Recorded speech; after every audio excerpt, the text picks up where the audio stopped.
right, please, everyone in the back, please sit down. Otherwise, we'll have to cut the videos from the presentation to make up the time.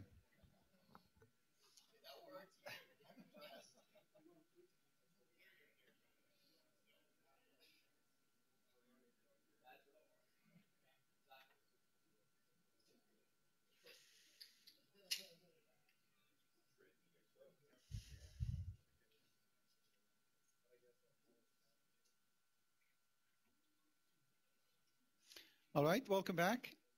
This afternoon, we're going to have another fun and action-packed program, starting with James Hamilton here, who, like myself, is really a data center dilettante, right, in terms of coming from the software side and not, you know, the proper engineering background, even though I like to think of myself as having a computer engineering degree, not a computer science degree. But still, James is going to tell us about best practices, and then after the next session, we also have a discussion on this, so there's going to be time for lots of questions. So James, please take it on. Great, thanks very much. Excuse my voice, I just got back from China, and spending a day in the plane hasn't been that helpful. I'm James Hamilton. What I'm going to talk about today is basically I'm going to start off with where the power goes. You know, where is the power going in a modern data center? We're going to track it from the property line all the way to the server. We're going to take heat from the server all the way out and inject it outside the building. What I'm going to use as an example today, when we walk through this, I'm going to use a 15 megawatt facility, runs around 50,000 servers, about 200 watts each. The reason why I'm choosing that is I want to choose something that isn't held by Microsoft or Amazon, so it's crystal clear that this is not exactly what they're doing. The design point, the only two things that are important to read on this is not an Amazon or Microsoft position. And the second thing is, what I'm going to present today is best practices. These are things that can be done today. These are not hard things to do. These are things that are available with current technology. And the industry will keep pushing forward hard.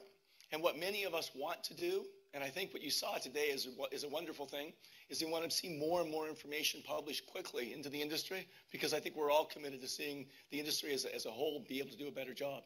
And so, by the way, Jimmy, thanks very much for inviting me down for this, and thanks for a phenomenal session. I'm really glad to see Google doing this. I think it's a tribute to the industry. PUE and DCIE. I like to use PUE. It's a useful metric. I worked 20 years ago in the database world. Pat Gaynor over here will remember Pat and I worked a long time ago together, and at the time the hot benchmark that just came out was TPCA, and we found out we didn't like the answer when we ran TPCA, so we improved by a factor of 10 in the first release. Metrics drive behavior. Metrics get abused, but metrics drive behavior. It's a wonderful thing. It helps customers. PUE is another one of those metrics that helps customers. I'm going to argue there's a few things that are wrong with it. I'm going to use it throughout the talk. What I'd like to see all of us doing is thinking about, I'm seeing PUEs that start with high voltage, like the Google PUE correctly starts off at high voltage and walks it all the way down. Some PUEs I see published are starting off at low voltage, 480, and that's kind of unfair because they're giving up at least one level of conversion, usually two. And so I'd like us to standardize on where we start, and I'd like it to be at mid voltage because I think everyone can do it easily, but I'm fine with high. Second thing is, one of the problems with PUE is that it's a beautiful thing, it gives us a look at the infrastructure efficiency, but the bad thing about it is I want to blur the line between the server and the data center. And we are blurring the line between the server and the data center. And so technically, a PUE is the power delivered to the power supply, to the PSU of the server. It doesn't measure the inefficiencies of the PSU. And most people don't even know that there's another level of conversion after that. And so I'd like to have a metric that included both those conversions. And the reason for it is, if there's visibility to it, if you shine a light on it, people will fix it. And so I'm going to be blogging and campaigning that we start with mid voltage, we go all the way to semiconductor voltage, which is 1.2 or 1.8, depending upon what technology it's being run. And I'm going to claim we should be looking at the voltage we deliver at the semiconductor level and get punished for every level of conversion all the way up. And I want cooling from that point on. So that's me campaigning to you as members of the industry. Sign up. Go for that one. I think it'll be a good thing. And what will happen is we'll learn to do a better job. Okay. One of the things that I've heard over time is everyone's really excited about power. I'm excited about power, so it's a good thing. But whenever people get too excited about something, I'm an old cynic. And I always kind of go, are you sure that power is the biggest cost in the data center? Really? Okay, let's have a look. So we take my 15 megawatt facility with all of these assumptions, and we say, what's the number one cost? It's the servers. That sucks, because it's supposed to be power, right? So you kind of wonder, something's going on here. You look at power and say, well, the power is, in fact, in this case, is not even the number 2 cost, much less the number 3 cost. That's a bad story. And that's at 7 cents a kilowatt. If you go out in the desert, that's a good average number. If you go out in the desert, you can get it at half that cost, which means the power cost is going towards, 7%, 8%, it's a tiny number. And so it's initially disappointing because it says that power doesn't matter and all the focus in the industry has been wrong. And it's not. It's not. So if you look a little closer and say, in order to have the right to consume power, you have to distribute it. So if you've got to distribute power, the amount of power that you have to distribute is functionally related to power, duh. And so, in fact, power distribution needs to be included in that. And so, same thing with cooling. Cooling, every watt you put in the data center, you better get a watt back out. It's got to go somewhere. And so any data center, by the way, as an aside, I hear all the time people are out of cooling. How can you be out of cooling? How can you be out of cooling? If you plan to put a certain amount of power in and you didn't plan to get it out, what were you thinking? I mean, it's just if you're out of cooling, it's a bad thing. Anyway, ignore that. So if we look at power and things functionally related to power, it becomes a pretty big number at that point. But it's still not number 1. I think it's fair to have them all together, everything functionally related to power, but still not number 1. So let's work on that a bit. If you look at ABB and Siemens and people that produce 13,000 kilovolt transformers, they are not going down in cost. There is no Moore's law happening there. These are flat to slightly worsening. The cost of power is absolutely worsening. And so we've got all the infrastructure looking like this. Now we've got the cost of computing, where we actually do have a Moore's law playing, and its cost of computing is going down. So what this tells us is power and things functionally related to power will be the most important thing probably next year. Probably next year. It's going to happen. And so it's the right thing to care about, but it's also right to kind of look a little deeper to make sure that we're thinking clearly. And so I like to look at it from this perspective. Another way of looking at it is people come to me all the time and say, oh, this is a great idea. We could replace all these disk drives with SSDs. And I'm a big fan of SSDs for a lot of things. I'm just not a big fan of SSDs for all things. And so the argument is savings. So if we replace these enterprise drives, which are 18 watts each, or maybe they're commodity drives, in which case they're probably running around 10 watts each, we could replace those with SSDs that run 2.5 watts each. Is it a gain? Is it a good thing? And so what you need to do is to work through how much do you save. And in order to know that, you need to know what I call the fully burdened cost of power. And that is, if you add up all the infrastructure costs and the cost of the power itself, it says about $2.11 per watt per year is about what it costs. And so if you save 100 watts in a data center, it's worth about $200 a year. Worth thinking about. What that does is it takes away a little of the excitement around let's do something crazy to save power. What I'm going to talk about today is things that are not crazy, things that are very, very, very easy to do and do save quite a lot of power. I'm not going to use that particular optimization because it's not a financial win. Okay. These are rough numbers, but again, knowing where the power goes tells you a little bit about where you want to spend your time. So because we have a PUE 1.7, we know by definition, we invert that, it's about 59% of the power is going to the servers, correct? That's by definition. So we know we're losing 40% of the power out there somewhere. We don't know where. What I chose to do is I inventory the power distribution side. And the reason I looked at power distribution is it's easier to inventory. You can know what's going on with power distribution easier. When I show you what's happening on the mechanical side, it's complicated. There's a lot of conversions, and it's very difficult to know what the efficiencies of those conversions are. So the game that I play is, fine, I'll inventory power and everything else is cooling. That's the game. If you play that, I came up with 8%. I'll show you in detail how I came up with 8%. It's an aggressive number. You could easily be to 10 to 12. But rough numbers, if this goes up to 10 to 12, this goes down to about 30%.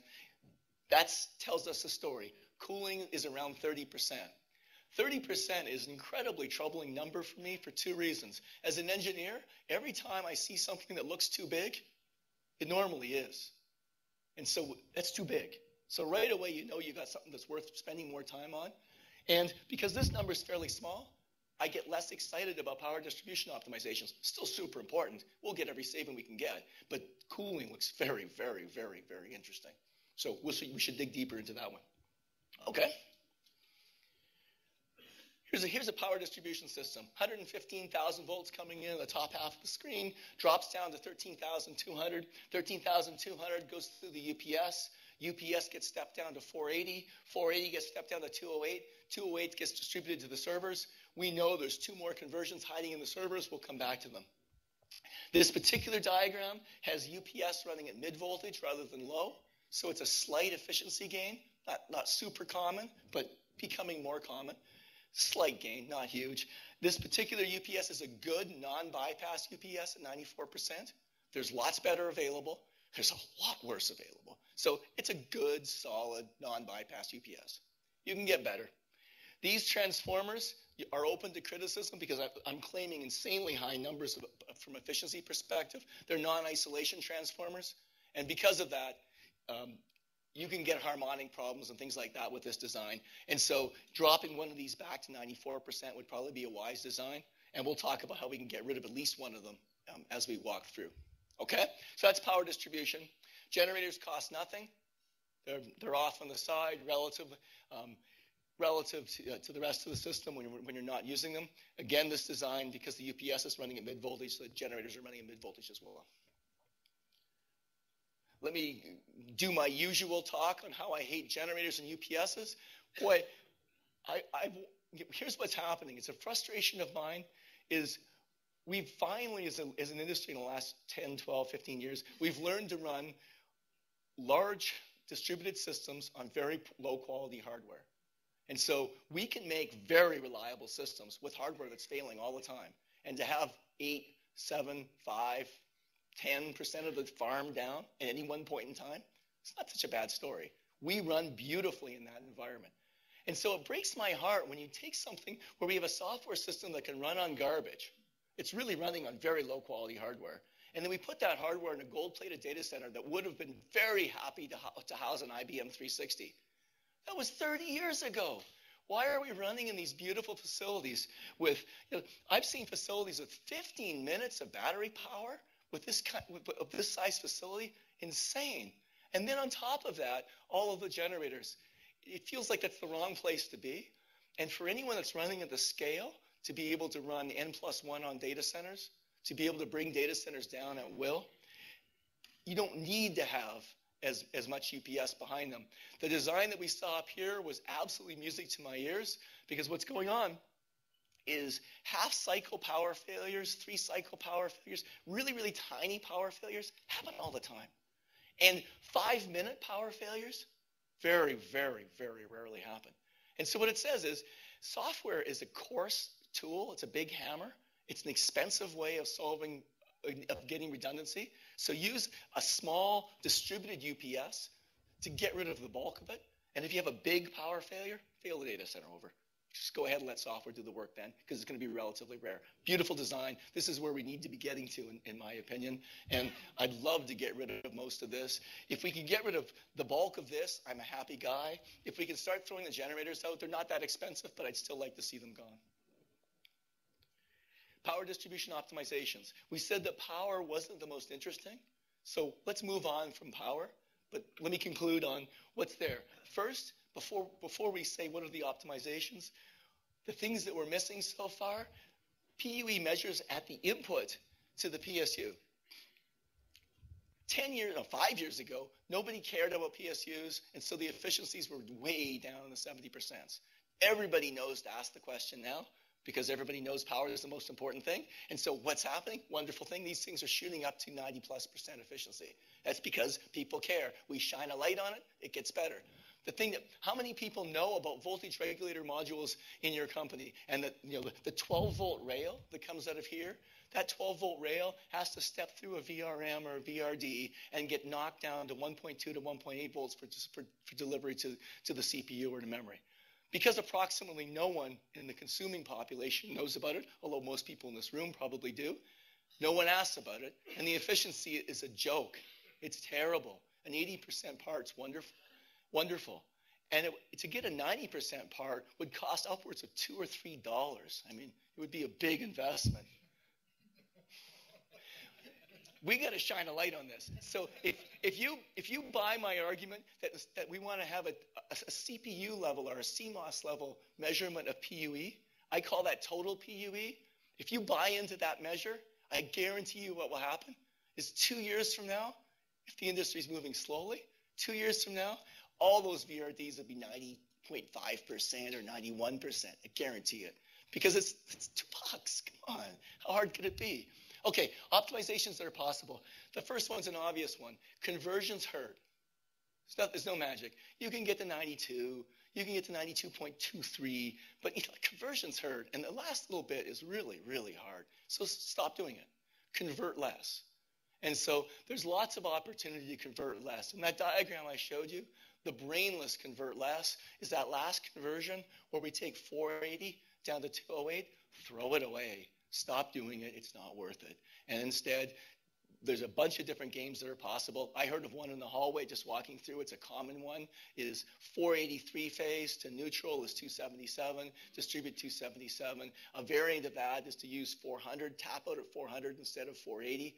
And one phase of that is 230. There's a bunch of tricks like that. All of them, they're all the same. They're all different spellings of the same thing. What they do is they get rid of the one level of conversion.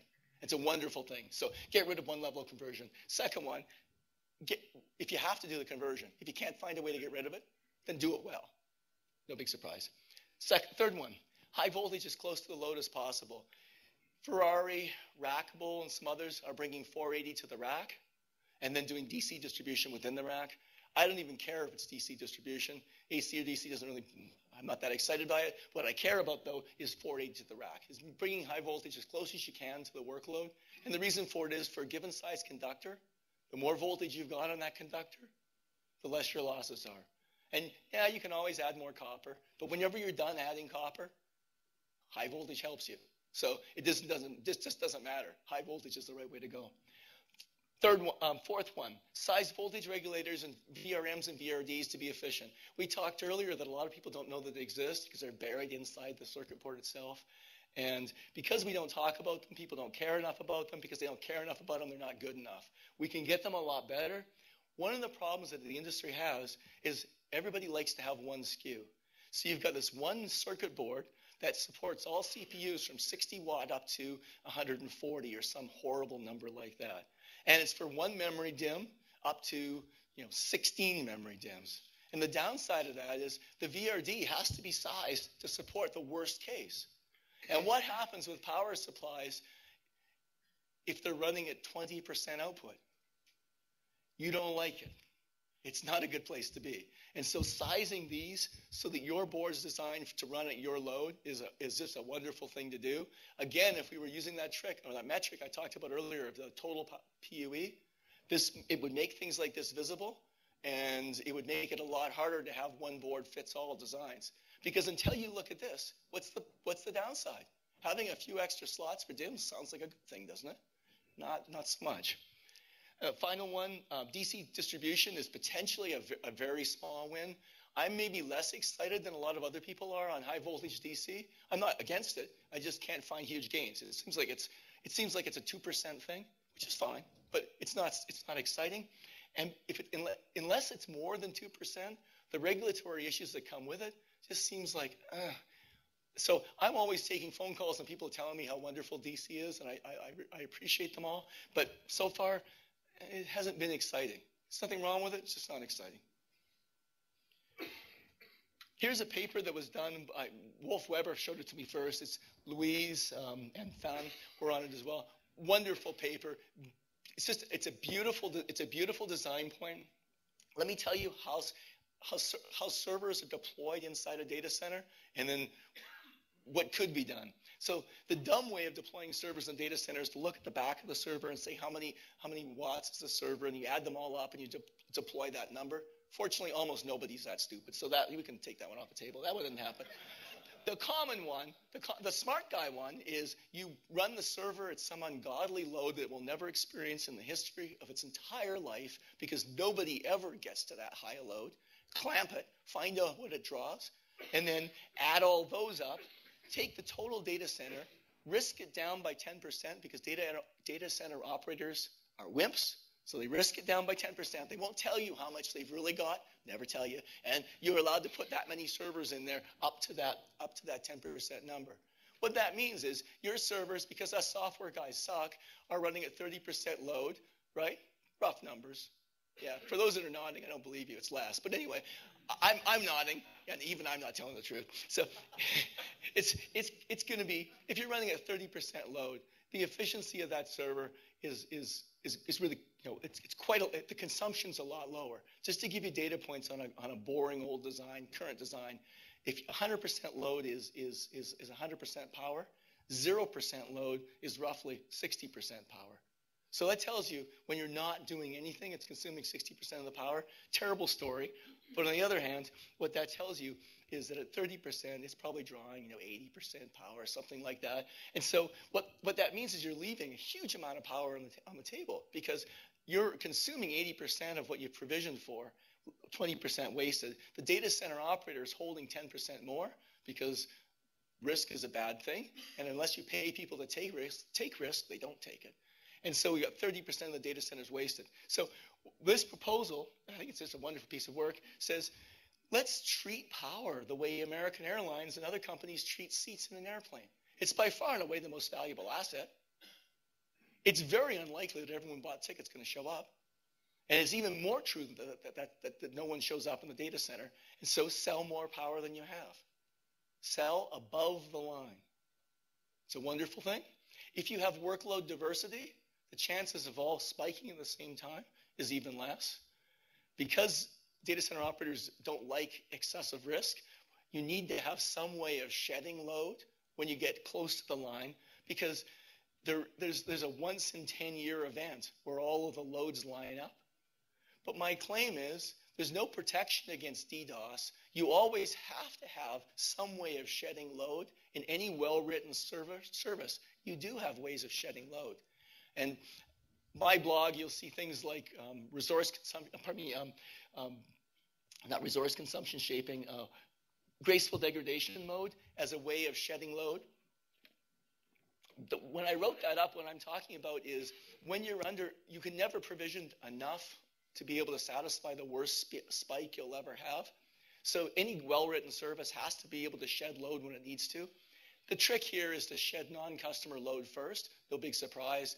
Index rebuilds, metric gathering operations, that kind of thing. There's lots you can do to shed load. And so with those tricks, you can go ahead and play the trick of overselling the power. But you need to have a backup plan. You need to have a net, because if you don't have a net, you're not willing to take as many chances. And so half the game of being efficient in a data center is having a net, because if you have a net, you'll take more risk. Make sense? So this idea, by the way, I won't have time to cover it. This idea applies to every metric in a data center. It's quite interesting. This is applied to power, but it applies to servers as well. If you look closely, it applies to networking. It applies to disk across a couple of different dimensions. The same trick of overselling applies everywhere. And so there's lots of software techniques that we can use to help optimize the last little bit out. Let's look at mechanical systems. This is a standard facility. And when I say standard, I don't mean the best. It's nowhere near the best, but it is way better than average. It's basically my 1.7 PUE facility, which is to say, if you go to a consultant and you say, I'm conservative, I just want to build boring stuff that's good state of the art and it wouldn't embarrass me, you get about a 1.65, 1.7 facility. That's roughly what you're looking at here. So lots of improvements are possible, but let's start off and look at where the state of the art is roughly right now, because 1.7 is not a bad place to be. And yet, if you look at this, this is not a very good story. So let's look at what's going on here. I'll take you through it quickly, and then we'll inventory some of the conversions that are going on and think about what we can do to avoid it. Because remember from where does the power go earlier? The one thing that we concluded is, wow, there's a lot of power going to mechanical systems. There's a lot of power going to cooling. And so let's wonder where let's understand where that's going if we need it all. So here we've got a rack of servers. 50 feet away, we've got a crack unit. The computer room air conditioner is really not really an air conditioner, it's air handler, is going to pump air 50 feet through the floor. If you're lucky, you'll have 4 feet of underfloor. If you're unlucky, you may only have 2 feet of underfloor. It may be packed full of wiring. This is a long, expensive run and air is very expensive to move. It's a very inefficient fluid to push around. So you're giving up a lot to pump the air down to here. It's popping up through the floor. New fans, server fans, are now pulling it through the server, which means you're paying for impellers again. The server fans are these crappy little 1U fans, these little tiny things. There's the worst fan design in the world are small fans. You want big impellers. Big impellers are a wonderful place to be. And so the fan efficiency in here is terrible. I took apart one vendor's system that I won't tell you whose it is because I just feel guilty, but it had more power in the fans. This is a contemporary 1U design. It had more power in the fans than the design that I was testing with Rackable to run the whole server.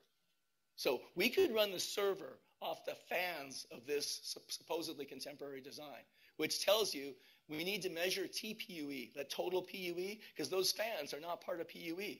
If you take my version of PUE, suddenly those fans show up, and you say, oh my God, I'm spending 65 watts on fans. I'm not doing that. And you shouldn't. Okay, this air, unfortunately, a lot of air spills over the top and spills around the sides, and so you end up with a diluted hot-cold mix, very inefficient. It means you paid to move the cold air down to here, and you have to pay to move it all the way back, and that's not even the worst thing. The worst thing is you reduce the delta temperature, which makes the crack unit less efficient as well. Unfortunate again. Here, a crack unit is a nice, big, efficient, variable speed impeller for moving the air, and a big radiator. That's moving the temperature into the water loop. On the water loop, what we've got is a primary loop. It's running at constant speed. The reason it's running at constant speed rather than a load-dependent speed is you don't want to freeze the AC evaporator, so it's just got a nice constant speed. And just to give you a data point of why moving water is expensive, I mean, 12 to 18-inch pipes are not uncommon. 100 horsepower pumps are boring. I mean, there's lots of them. It's a big deal. We're moving a lot of water around here. This, fortunately, is variable, so it's pulling the water off into the crack unit as needed. And so we've got one conversion from here to get it to air. We've got another conversion to get it to water. Now we've got the heat in the primary loop, which is a good thing. If we're lucky, and in every contemporary design, we're pretty lucky these days, we're going to have a water side economizer. Water side economizer takes the heat from this loop and moves it out to the condensate loop. This is another water loop here. So we've got another conversion going on there. And that's if you're lucky, because it may not be there. New designs are always there. Also, if it's hot, you might be running, because you're running the data center so cold, you might be running the AC system. If you're running the process-based cooling system, you've got another conversion here and another conversion here. Somehow, the heat gets all moved out to the condensate circuit. This is normally outside. It gets taken out to the cooling tower. The tower it blows off the heat into the atmosphere. Another conversion yet again. So we're looking at a bunch of opportunities here. Let's dig deeper and see what we can do with them. The first game, and I've taken these pictures. The beauty of these pictures is they're old. These ideas have been around forever. This is an Intel facility that's boxed in the hot aisle and the cold aisle. Absolute huge gain. You can take a 1.6, 1.7 PU facility down to 1.4.5 just by doing something like this. It really is a phenomenal improvement. You just got to make sure the fire marshal likes where your sprinklers are and things like that. There's always issues in all these things, but this is not that hard. Second one, here's another design. Box the back in, produce a chimney, seal it off to a drop ceiling, and run it back that way. Again, same trick, different way of spelling it. Here's Ferrari's design. It's patented. They've tilted the servers on the side, so they're extra efficient with that 90-degree tilt. And they're stacked 3 on top of each other, so you get to cool the top one after you've cooled 3 levels up through 2 others first. Not a best place, not a best practices design if you're a mechanical person.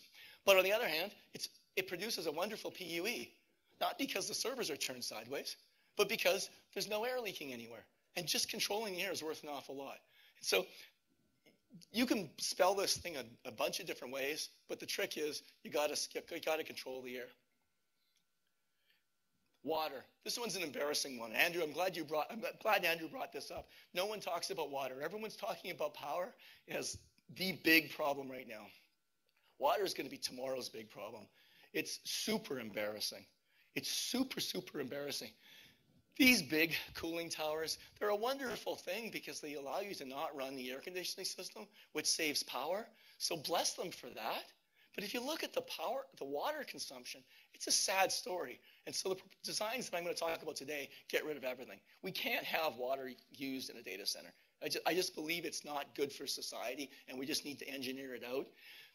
My 15-megawatt facility running in a fairly conventional North American environment, running a fairly conventional mineral content in the water, the amount of water you consume is related to mineral content and the temperature, 360,000 gallons a day. 360,000 gallons of water a day. It just doesn't feel responsible. And so I think we need designs that just stop using water entirely. Here's another one. So we're looking at temperature. When you've got temperature and you say, we're spending a lot on cooling, what does that tell you? Well, the first thing I always try to do when you're spending a lot on X is, well, what happens if I stop doing X? I mean, doing better at X is always a possibility, but what if you just do less X? And I think that's a really important point, is why are we cooling this much? And what is the proper point to cool to? I've been asking vendors for 3 years now, show me the specs on the mortality rate as the temperature goes up. And some say they have it, some admit they don't, and no one ever delivers it. I don't think anyone has it. No one's got it. They just flat don't have it. Actually, I shouldn't say that. IBM, I know, has it. They'll never talk. I don't think anybody else does. HP might. I've never seen any evidence of it. And in fact, I'm not even convinced HP does, because HP is really uncomfortable about very high temperature design, about running at very high temperatures. We're all, as an industry, we're conservative. We're all conservative, and we want to have reliable systems because our customers are happy with that. And so anything that pushes the headroom out is, you have to think about it carefully, because when you push the headroom out, you run the risk of an unhappy customer, and that's a bad thing. And so to be responsible, we have to have better control systems as we start to squeeze the headroom out. But let's look at the low-hanging fruit. Most people, this is a psychometric chart. This is humidity level at this point. This is the raw temperature running at this level. I'm going to ignore all the detail and just focus on the temperature. So this is the American Society of Heating and Air Conditioning and Refrigeration Engineers. This is their recommended zone to run in. The high end of that zone is 81. Well, there's one thing that's kind of weird. Very few data centers run at 81. They're mostly running a lot colder than that. So that's the first thing. I wonder why. Then you say, well, this is the ASHRAE allowable. Well, why would the allowable be bigger than the recommended? And so you read the fine print that says, if you can do this, but if you do, you probably have higher server mortality rates. That sounds scary. So no one's doing it. I mean, it doesn't sound very good. And so that says, supposedly, we actually can run as high as 90 degrees, which would save North America, the world, a lot of money. It's a big savings possible here. But no one's doing it because we're worried about server mortality. We don't have the data to back it up, which doesn't mean it's not true, but it's a concern. So let's keep digging. I said to Dell, and I talked to Ty Schmidt of Dell, who's the mechanical architect in data center in the data centers team, and I said, at what level, at what temperature would you support full warranty for the entire life of the server? Because I don't care what's recommended, and I don't care what people like. I want to know what's the limit. When do you stop standing behind your product? Because that's the test. If they'll stand behind it, I'll run it. And so Ty came back, 95 Fahrenheit inlet temperatures. How many people are running 95 Fahrenheit? Not so many. Not so many. Okay. Yeah, okay. You're not allowed to raise your hand. You're not allowed to raise your hand. There's a guy in a red shirt behind you. Okay, one more. The telco standards, NEBS, has been around forever. They've been pushing 40 centigrade. 40 centigrade is 104 Fahrenheit. And a wonderful thing happened last week. Rackable announced they will support this in the Cloud Rack C2. Super interesting because I love when I see vendors actually out there taking a chance. And so I'm very happy that Dell said they'll sign off on warranty at this level. I'm very happy to see Rackable say they'll sign off at this level. What that means is higher temperatures are becoming possible, and people will stand behind their servers. And so we're ready as an industry to start pushing this one a bit harder, and I'm arguing we should be pushing it harder. Another point on air cooling. This is again from Schmidt, but it's an argument I've been making for a year now. If you take the worst place on planet Earth in recorded history, from a temperature perspective, it's a beautiful place. Worst place from a temperature perspective, 136 degrees Fahrenheit in 1922. That was a rare day. That was a very rare day. But, your data center could be there. And it could have been there in 1922, except for a few things. But you might work with me. Work with me. At that temperature, which is the worst place on the planet from a data center perspective, every part in the system, including disk, including memory, runs hotter than that. That says this air will cool those parts. It works. So it's now a mechanical problem. It's not that you can't cool it with external air. It's now an engineering problem. A mechanical engineer can cool that part with that air. Absolutely you can. It's a matter of, is it worth it? Because the heat conducting systems end up getting a little expensive. The amount of air you have to move gets expensive. But now we're haggling now about the cost rather than whether it's possible. So this chart's designed to get us past whether this is possible. The previous chart was designed to show us that the industry will stand behind it from a warranty perspective. So I'm claiming we're ready. Let's get things a little bit better. I'm a huge fan of evaporative cooling because I want to run 100% air cooled. And it's nice to be able to drop down that very, very high temperature in a very cost-effective way without spending a lot. And evaporative cooling is my favorite. This is the famous big fog unit that keeps university football players cool on the sidelines. There's a unit below that that's suitable for a data center deployment.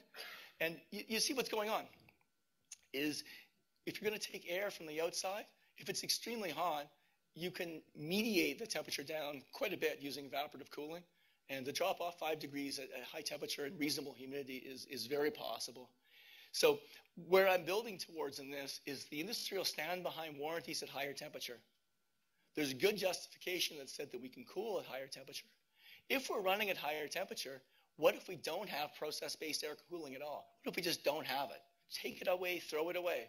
And so the counter arguments that are left, people are mostly with me. The counter arguments that are left are, number one, if I have to start up my fleet of generators, which I asked them to get rid of, but they wouldn't listen. If I have to start up my fleet of generators, the particulate matter off all that diesel running would get sucked into my data center. That would be a terrible thing. It would cause my servers all to fail. So I have to close the lids and run process-based cooling. Well, is that true? My gut feels it's probably not, but the truth is we don't know. We just don't know, but we doubt it. Second thing is, well, if there's a forest fire in the area, though the particulates from the forest fire will be sucked into the servers and my servers will all die. Is that true? Well, we doubt it. However, if we put a filter in front of it, all that will happen is it'll be fine. And if it's a forest fire or a diesel, actually you have to run your diesel engines, you'll have to change the filters more frequently. My claim is, fine. It's not that common an event. I'm not going to install process-based air conditioning just in case that happens. I can hire someone to change filters while that happens. I claim it's a very rare event. So at this point, we're getting down to a design that I claim you don't need process-based air cooling. That's just not required. Okay, mechanical designs. What can we do? The most powerful thing we can do, this is in order, the most powerful thing we can do is raise the data center temperatures. when we're raising temperatures, it's an engineering decision to raise temperatures. You're pushing the limits. When you're pushing the limits, you have to have better controls. You need to make sure your center can put up with it. You need to make sure that all the equipment in it will still be warranted at that level and be effective at that level. But what I'm recommending people do is raise temperatures incrementally over time and start doing it right away. Second thing is on new builds, go for designs. People have learned how to do designs that don't have process-based air conditioning. Get them out of there. Just don't do new builds that way. So number one, raise the temperature. Number two, this is the design I showed you for partitioning hot and cold aisle. Huge gain from that. A related one to number two is the closer the water is to the server, the shorter the air paths. It's also a huge win. And so having very tight control of the air is a huge win. And having the water brought quite close, the crack unit right close, is a huge win. And one of the reasons why the rackable version 1 container design is appealing to me. I like modular systems. I'm a sucker that way. I love container designs because I think they're good for the industry. One of the things that's good about the rackable design is because you've got the radiator, the crack unit right beside the rack, you've got very small airflow, big win, and there's no leakage, big win, and you're using big impellers instead of little tiny fans, big win, and there's actually no fans in the server at all, big win. And so those are not complicated things. So the things I just went through right there, anyone can build today using those techniques. You're not taking any risk. There's no danger doing that. It can be done today. And even if you didn't feel like doing it today, there's several companies, almost every server company, HP, IBM, Ferrari, Rackable, Sun, are all producing container-based designs, and they're good, solid, well-engineered products. Even if you don't feel like doing the type of engineering I'm talking about, buy a container. It comes with that engineering. And so I think it's a good thing. That's another good thing for the industry. Next one is use cooling towers rather than air conditioning. Get rid of the air conditioning. I really think the water consumption here is unfortunate. So I'd like to see us get rid of the cooling towers and drop down to air side economization with evaporative cooling. I'm a software guy, and so I believe in control systems. And things that we're talking about here, if we're willing to run better control systems, we can push the limits a little bit more closely. As we push the limits more closely, we're going to get a lot more efficient. And so I'm arguing it's a control system problem. Let's look at server and other optimizations. In fact, I think I'll skip this just because we're short on time. The basic point here is I observed that there's 60% of the power was being consumed in the servers.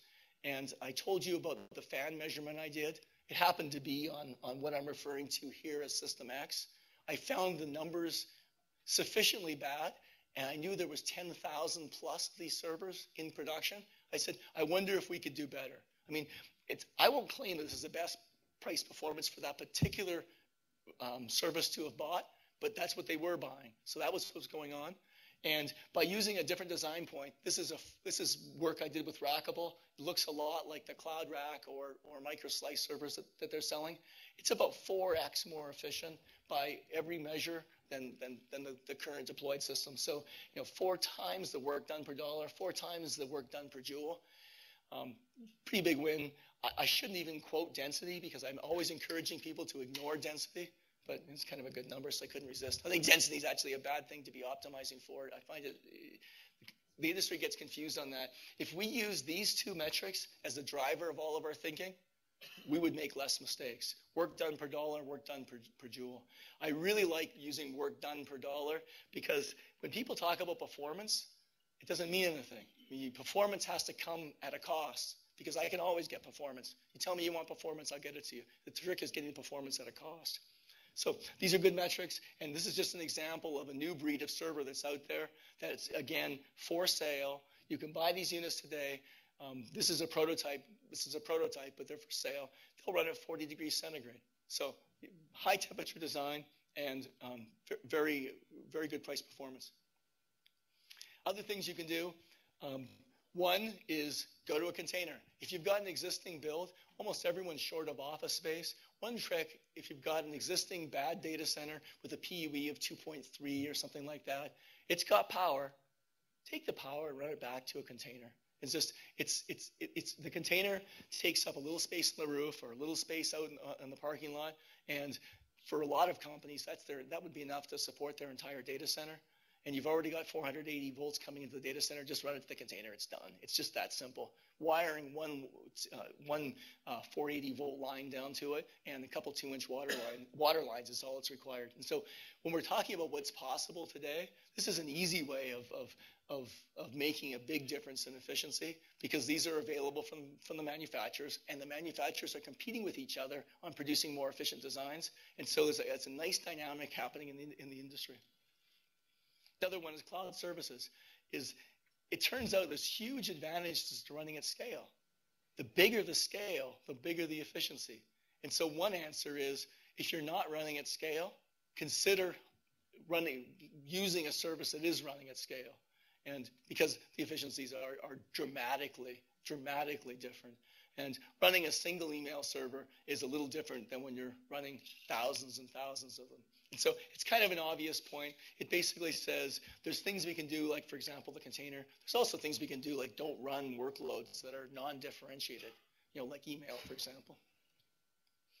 All right, so point that I've been trying to make here is we can make huge differences in the industry, huge difference, factor of two differences without breakthroughs, without innovations, and without filing a single patent. Factor of 2 is available today. So I'm encouraging us to look hard at that. I'm specifically encouraging us to look hard at temperature as a way of really getting a lot of efficiencies. I think servers have big gains to be had as well. And so I'm super interested in that, and I'll keep pushing that along. But that's the basic story. We can do these things today without breaking the rules. Any questions? Well, thanks very much.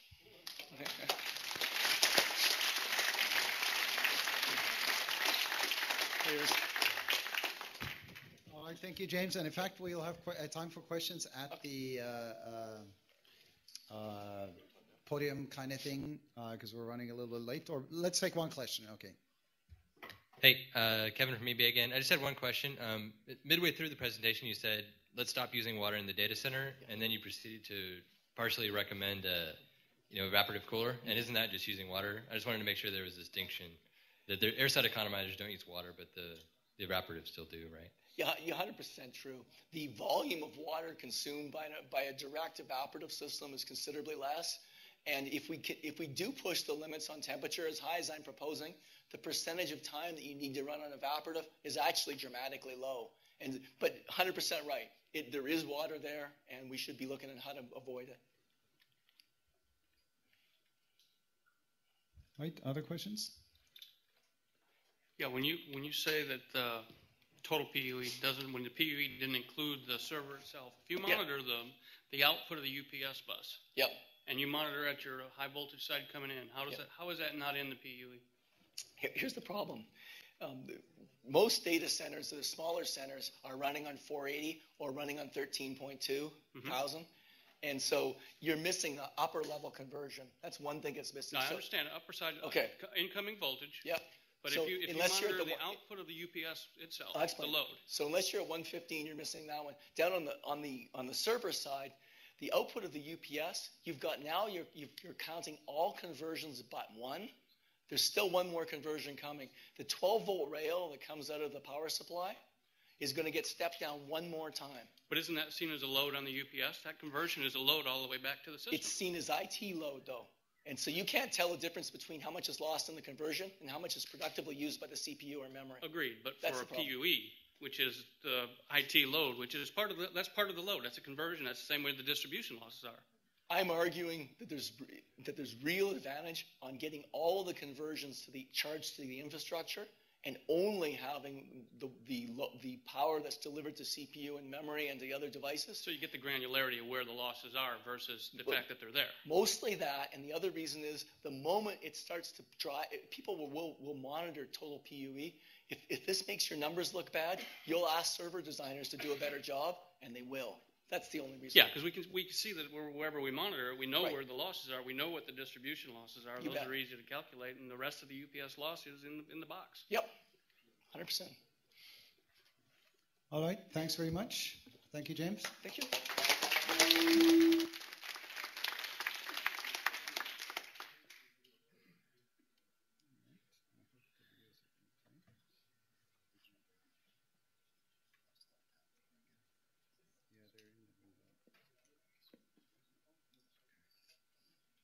they ready to go, or I'll just have to start them?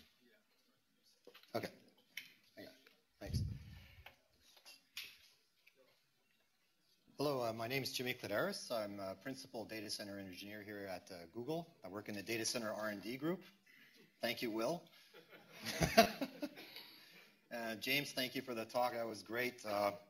I think you might be the second most excited person in the room for my presentation that's coming up if you like containers and modularity and efficient data centers. So. Go, Jimmy!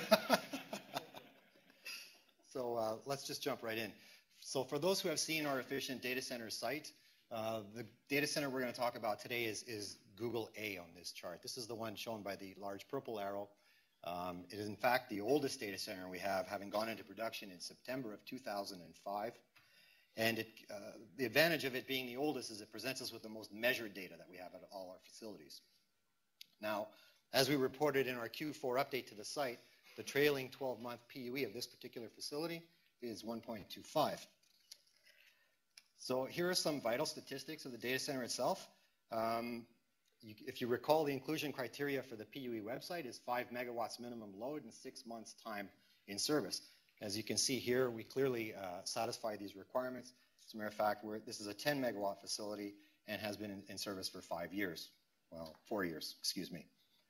As a historical note, the design of this facility is based on concepts developed at Google back in 2003 and actually were prototyped in Google's underground parking garage the following year, as you might have seen by report by Mr. Cringely. So this particular data center started as an existing warehouse space. Construction took place from late 04 into 2005. And when it finally came online, end of construction was September 2005, came online in November, and as a historical footnote, the first application being served out of it was actually web search traffic. So, of course, we should look back a little bit and reflect. For those who didn't recognize Will as he was crying out earlier, brainstorming started back in circa 2003, as can be seen here at the whiteboard. And of course, we immediately moved to a rigorous evaluation phase. These are actual scale models. Be careful, don't do this at home. These are professionals. And of course, we fast forward a little bit and we get to January 2005. And here what we have is the first prototype actually arriving at the Google parking lot. Now, of course, doing something for the first time doesn't come without challenges. So this is actually take 2 with the crane. The first one was too small, and we had to send it back for actually a bigger unit. But, with challenges come opportunities. So here we prototype our first airborne data center. You can see it being lifted, and actually where it's going is this little access point right. Uh-oh. Let's right about here. Okay. Now, as it goes, down into the garage, you can see we managed to get it in there, fairly intact.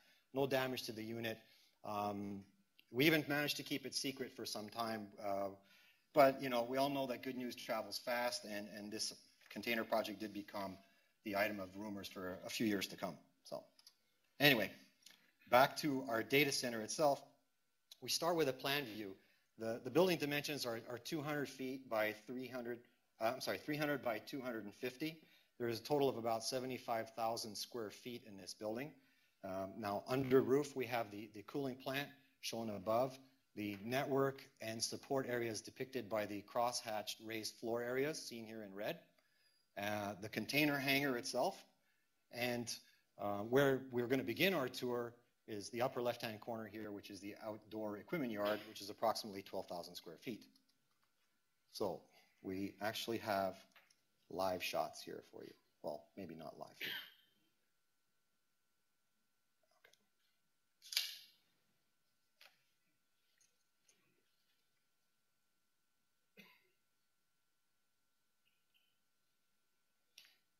Okay. Excuse me while I try this one more time.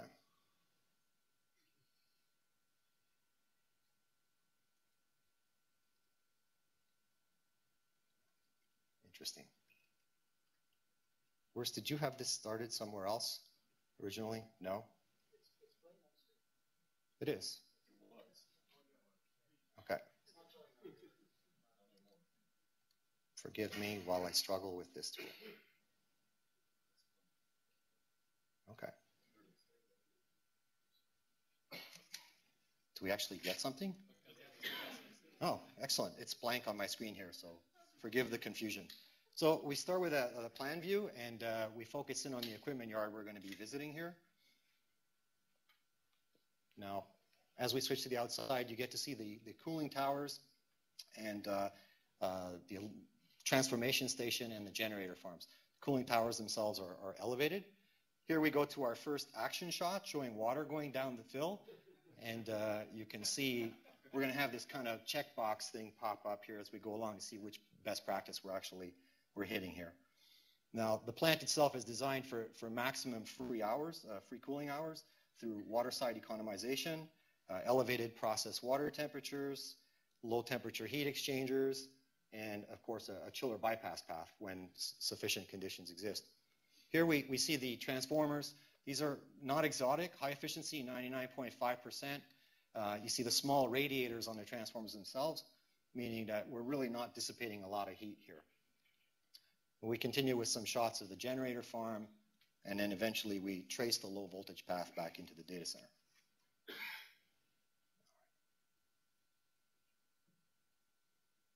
All right. We'll get this right. Good. All right. So here we recap the individual best practices we saw in this particular segment. On the free cooling side, obviously the target is the chiller hours, right? Let's do whatever we can to get rid of them. Water side economizing is obviously more effective than air side because it gives you more degrees that you can play with through the year. If you bin hour the degrees, you'll see that just a few degrees equates to hundreds of hours or maybe even 1,000 hours more per year where you don't have to run the chillers. But still, air side economizing is viable. Even hybrid schemes, that allow water to air heat exchange or whatever. It doesn't really matter this particular embodiment. What's more important is you target the actual culprit. On the power side of things, things are a little bit easier. The high efficiency transformers are basically standard if you get a non-isolating type like what you talked about, James. Not a lot of cost associated with them, and 99.5% efficiencies or higher are pretty typical.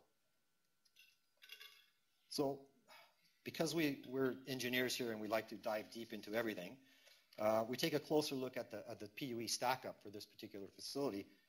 What you see here on the blue on the left, let's see if this works. There it is. This is the cooling plant load. It adds up to about 0.15 of the total PUE overhead. Now, if you add the actual fan power loads up here, what you see is 85% of all the energy we're spending on all our PUE, because the UPS guys did such a great job, it falls into cooling loads. So in order to know this, we're not looking actually for a metric that's more high level. We actually want to dive deeper. We don't know where the targets are. So that's what you see on the chart on the right here, and it starts to show that yes, the towers and chillers are still there. We could do more things along the lines of what you're talking about in best practices, but they clearly are the remaining targets. This information drives innovation in tuning, right? As a result, the latest generation data centers are showing improvements in all of these areas, right? This is not something that we would even identify if we weren't measuring down to this kind of granularity. Oh, cool. Let's see if we get this one to work a little better.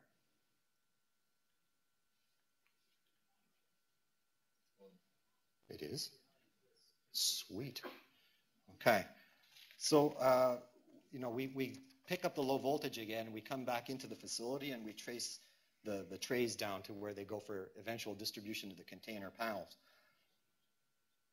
And now we're going to just switch over to the cooling plant here. We get a really nice cool shot here as we pull back, and you get an idea of the scale and of the web of piping that's involved in moving all this water around to the right pieces of the subsystem. It's pretty cool, right? Now, as the water, comes out of the condenser water loop, we pull it off, a piece of it off here for some side stream filtration, and then return it back. No sense in running everything serially through. That would just be a waste. And as we return back to the other pieces, here you get a nice shot of some leaky pumps if you pay close attention at the bottom. And of course, if we talk about cooling plant efficiency, enough said, right? This is the target here. The chiller is the big offender. But one thing that we've done is we use these low approach temperature plate and frame heat exchangers to help us get the degrees back out of the system. Here we see some thermal storage tanks and distribution piping as it goes back to the container.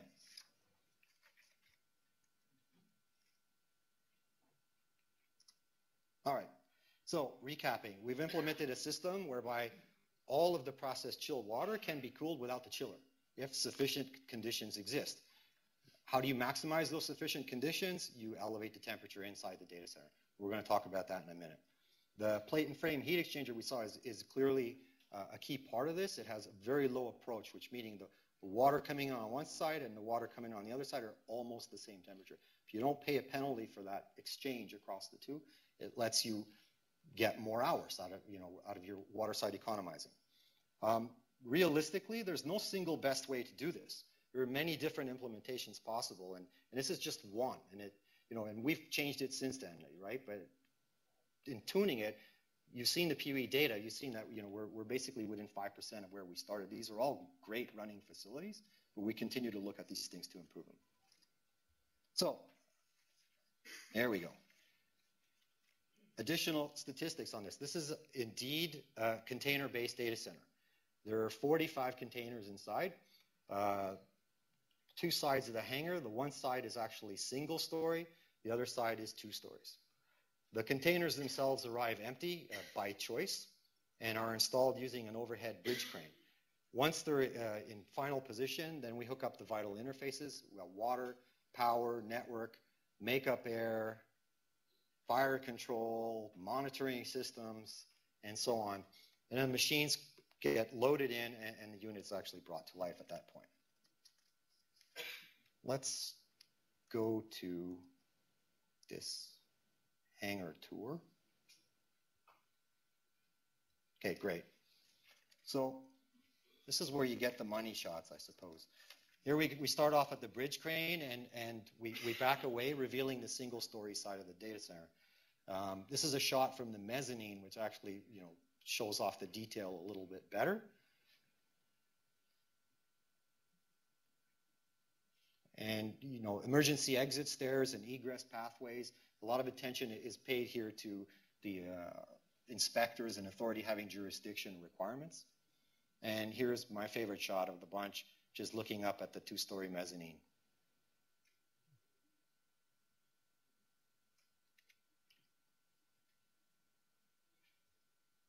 Okay, we could do this.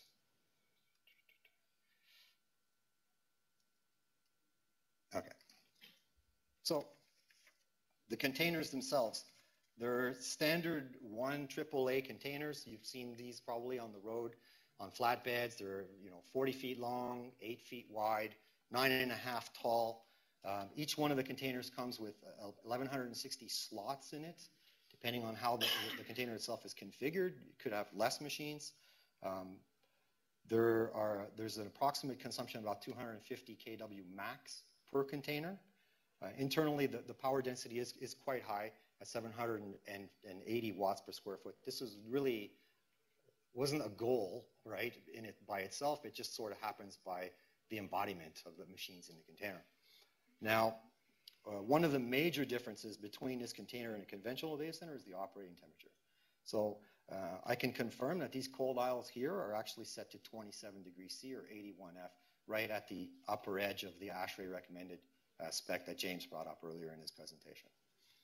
So in order to accomplish this, you really have to pay careful attention to the control of the airflow, because the reason data centers are run colder typically is not because the machines can't handle it, it's to handle the hot spots. right? So you have one or two offending machines in the data center, and you have to reduce the temperature of the whole facility. But if you manage the airflow properly, then you can raise it up very safely. All right, let's do this.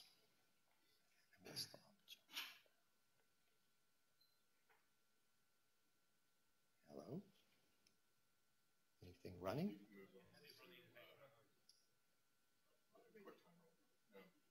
I'm sorry. No, that's not it. Is it? Okay. Thank you, sir. Let's do this. All right. I apologize for the video hiccups here. So in this segment, we follow one of our technicians as he is dispatched to perform a server replacement. Here, we see him making his way on his Google-provided scooter. This is official gear that we outfit everybody with. He verifies the machine location and then eventually heads into the container. Now, each one of the trays here is outfitted with one of our high-efficiency UPS devices. Now, once inside, the technician, he removes a tray blank. You have to pay attention to the airflow in these things. You can't have leaks. And so he goes ahead and he replaces the server and completes his task. Now, the interesting thing to note is you notice he's not wearing a jacket or anything like that. It's not uncomfortable in there, but it's certainly not cold. Here is a shot of Google Nightlife. Okay. Another technician here is entering the container to inspect the underfloor area. We get a view here of the flex hoses and the fans and some of the power strips used to power the machinery below. Now, in fact, there are many more systems designed in the container, and we're going to talk a little bit more about them when we revisit these two drawings that you're going to see right here in the slides that are coming up in about 30 seconds. All right. So we step out into the vestibule or entrance area here once again, and we get a shot of the water hookups coming in below. Here's the electrical distribution panel, some of the wiring, and then you can see as we pan up the distribution panel, you get a shot of some of the power measuring circuit transformers all here on both sides. So we actually are picking up individual circuits going to each one of the rack structures that are inside. So there are many more systems required to actually support a container. It's not just power and water. You have emergency power off. You've got monitoring. You got to have fresh air supply, fire detection, monitoring for that, smoke dampers. There's just a lot of detail that goes into making one of these things.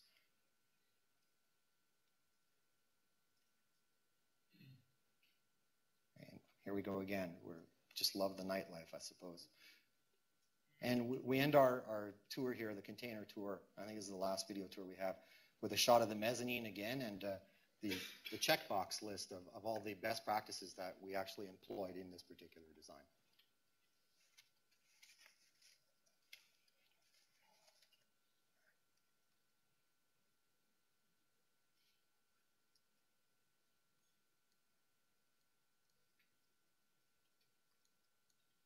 Get it right. One more. There we go. Okay, so I hope you enjoyed that. It's certainly more fun talking about it than trying to keep it a secret. Recapping the best practices we saw, we finally get to see how all these systems kind of come together in the design. The tray UPS is obviously a big part of our efficiency improvements. Dominating what we were able to do on the power side of things. On the cooling side, however, a lot of attention to detail is done for only one purpose, which is to reduce the chiller hours. So I think we should go back here to the other drawings and take a look. Let's first do a little orientation walkthrough. This is the cutaway view we saw in the video. Some of the interesting design details is we actually have a hanging rack structure from a set of ceiling beams here. we have a floating graded floor, and then under floor we actually have the cooling coils and the fans and all that other stuff. The design was kind of governed by a simple philosophy, which is, power above, water below. Seemed like a good idea. Also, the hanging rack structure allows us to basically configure rack widths and things at the time of assembly. Also allows us to do major replacements of coil and items under the floor without upsetting the machines that are above them. So these things are actually designed to be serviced, not just discarded. All right. And the entrance vestibule, this part over here, again, just to reiterate, there's just a whole slew of systems that need to be incorporated if you want to, play nice with the inspectors and everybody and the people, right, that are inside. So again, there's all the hookups are there, the safety systems, control, networking. Here, let's go back to the section view of the container. This is taken at about the midpoint of the container. You get a much better view of the rack structures, the green and orange items right here. What's hard to see in this picture is the kind of cable management trays that are below, but they do come down and touch the coils. And so there's a complete separation of hot and cold. It's an uninteresting CFD analysis, right? It really is, which is good news, right? So we have the hot air that comes down here depicted by the red arrow, and then the cold air, or in our case, not so hot air, in the middle here. It's pulled through by larger diameter motorized impellers here sitting on the coil faces. There are plenums here to share basically the suction that's going on, so that we don't have failure domains that could take out a whole bunch of machines at one time or not. The coil fans are they're controlled by a pressure differential from the one side to the other. They only spin as fast as required to remove the air that the trays are producing. So everything here is under a tight control. The result of eliminating the hot spots is essentially what allows us to raise the cold aisle temperature to the 81 degree F number that we have. Ultimately, the result is less chiller hours, less energy spent on cooling, and the lower PUE value. So going back to our chart here, we're going to take another look at this thing. And as we mentioned on the site when we updated in the last quarter, there have been some recent improvements to this facility. Now, the trailing 12-month is 1.25. It didn't start at 1.25, right? It was actually higher than that. I believe it was up around 1.4 when we originally hit our critical 5 megawatt number. And also, as we reported in the Q4 PUE update, we're showing strong results from cooling plan improvements made just recently. So, here's a 4-year-old data center. We're still looking at it. And it's the measuring of everything that's going on that's allowing us, to look at it. Now, just, if somebody's got the question, let me just answer it now. The specific improvement that we made was just optimizing the chiller bypass, algorithm, playing around with the temperatures and doing only as much as what the machines required. Interestingly enough, this is a mature data center. It continues to be analyzed for opportunities. We'll still look at it next quarter. And, in closing, there are just two main takeaways I want to leave you with here. Number one, and this has been heard a couple times today, you can't improve the data center if you don't measure what's going on, right? You got to characterize it. Maybe it's analytical, but by far the better method is to measure, right? And, it's not enough just to measure at a high level. You have to break it down into its parts. You have to know what the real targets are, right? The second takeaway is that these best practices that we're incorporating here, not unique to Google, right? Anybody can go do this right now. Maybe your embodiment's going to look a little different or whatnot, but clearly if you employ these kind of best practices, a PUE of 1.4, 1.5 is within everybody's grasp, So that's it.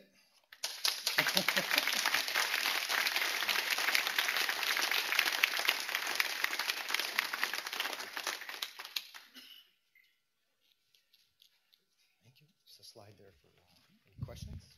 Yeah, all right. If on the off chance that there's any questions, please use the microphones. Miles Kelly with 365 Main. Thanks very much. Very, very My pleasure. Nice disclosure, very much. Can you talk a little bit about any impact you've had on reliability or anything that you can share on the way that you measure cost? The question is impact of reliability of the data center and how it relates to cost? Yeah, so there's a traditional model, and then what I've seen here is, I would say, an innovative model or approach to data centers. There's generally in, I would say, the traditional data center world, when we build and operate a facility, around uptime and about cost per square foot, for example. Yeah. Anything that you guys could share? I know that the whole focus has been on efficiency, but I'm wondering if you also could talk to reliability, uptime, or cost. Yeah, I mean, Joe would be the right person to ask. You're going to see him later on. But in our experience, and we are in a lot of rented facilities as well, even though the majority of our space is in our own space. And the difference in reliability between facilities is much bigger than the difference in the design of these facilities. And so in our experience, reliance comes a lot from how you operate it, what practices you have, how well you measure what you're doing. And we don't see a difference in the reliability of our facilities versus the reliability of commercially, sort of more conventionally, architected facilities. And in a number of places, removing parts in the system, for example, removing an extra transformation step, actually not only saves you, efficiency and cost, but it removes an element that can fail. Now, clearly, if we had, a tier 4, multiple redundant power paths, paralleling buses, all these kind of things, that costs you something, right? And we're forgoing that because of our architecture where, as James said, the N+1 is at a higher level as well, right? So search, if it needs N facilities, N clusters to run, it really has worldwide, N+1 or N+2. And so if you lose one of these facilities, that's okay, and that's more tolerable than if we were, JP Morgan or someone like that. And so there's definitely trade-offs, but I think in general, I wouldn't say that if you looked at our internal numbers, I wouldn't say you could pick. Actually, I'm sure you could not pick which facilities are ours and which facilities are conventionally built, leased facilities that are built in very different ways. So Matthew Ricks, Stanford University. Question about how much storage in terms of SAN or NAS are in these facilities? How much and what kind? So we actually use neither SAN nor NAS. Thank you, James. So the storage you see on this server is pretty much what you have. So they're all direct attached SATA drives nowadays. Used to be PATA. We do have disk shelves that are just disks that you can attach to one of these servers for configurations that need more storage versus compute. And then we have our file system, Google file system, that actually binds these different nodes together into a coherent file system, does striping across machines, etc. It's a published paper. You can look that up. So we do that in software, and we just, if you want the SAN, is really just a regular Ethernet that you have between servers. Andy Broder from Cisco. I had a quick question. You mentioned earlier on that you've got 2 of your older data centers at 80% capacity. What sort of threshold target do you use for new construction in terms of capacity?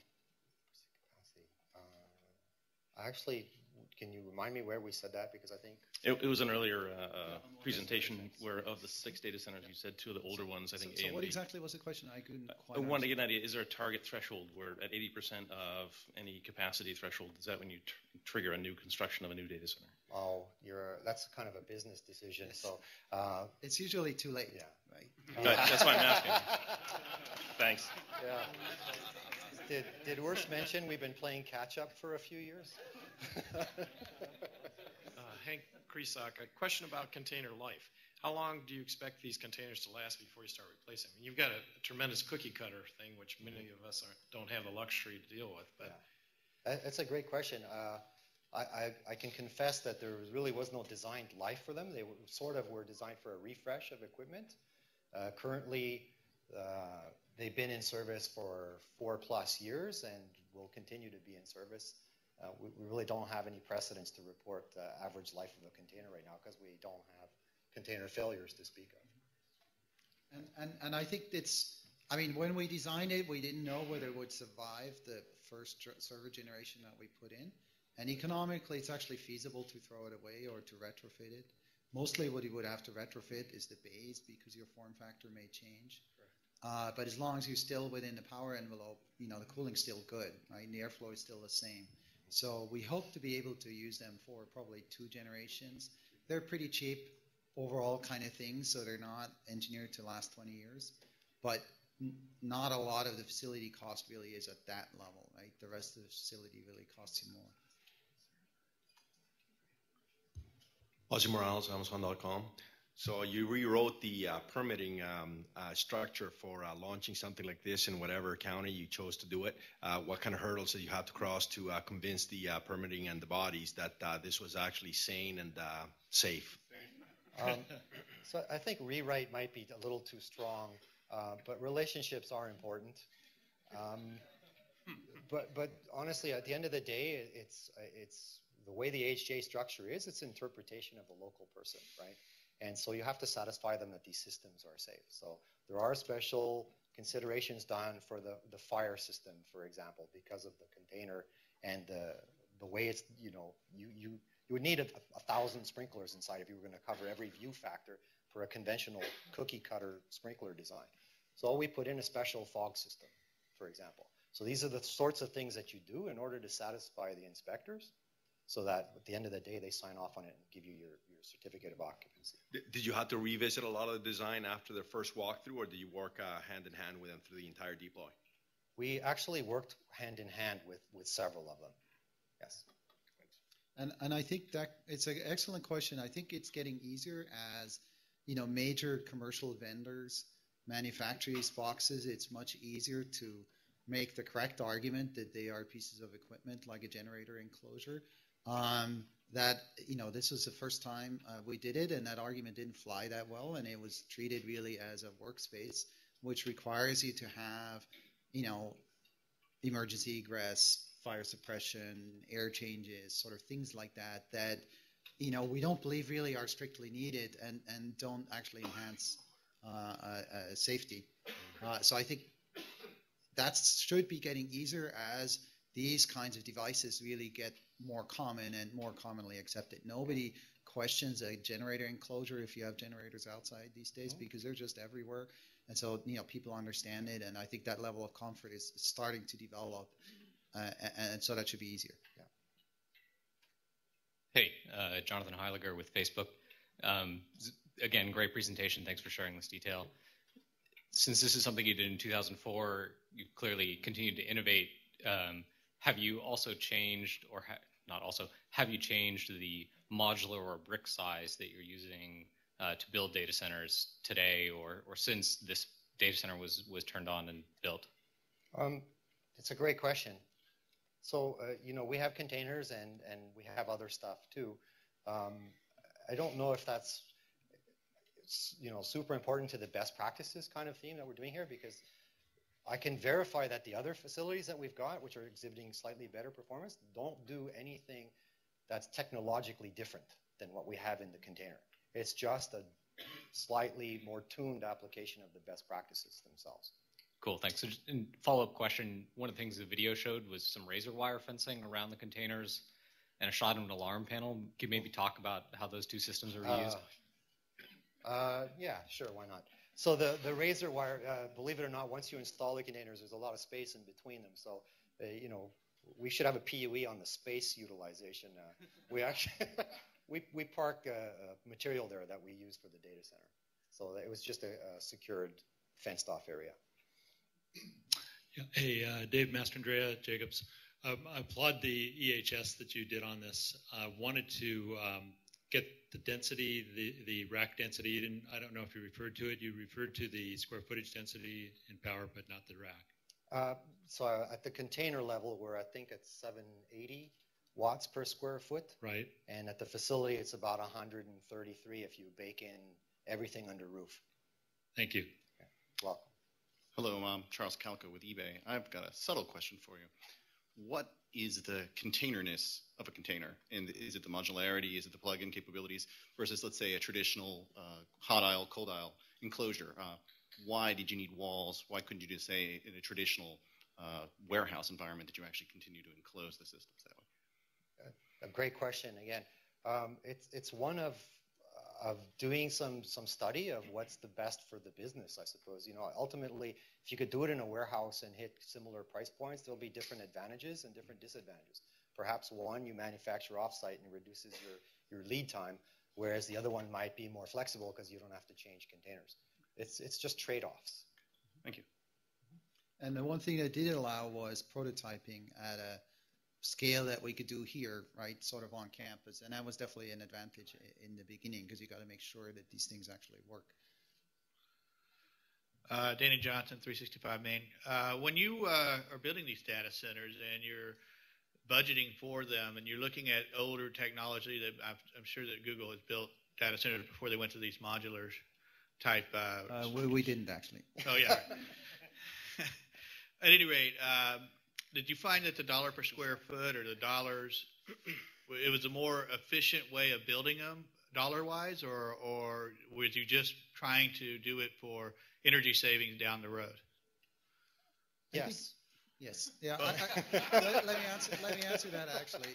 So the metric we look at is really TCO, and over a period of time, including your electricity costs, your operations costs, your first, your capital cost, and that's what you want to optimize. And in different places, you have different trade-offs, right? Sometimes you can win on both capex and opex. Sometimes you can win on only one, right? And that's fine. And so we actually didn't set out necessarily to build the most efficient data center. We wanted to build one that can be operated at a total cost per kilowatt per month. Sure. That is, as low as possible. It turned out to be very efficient, but that was sort of a side effect rather than the original goal. So in some places we spend more, in some places we spend less.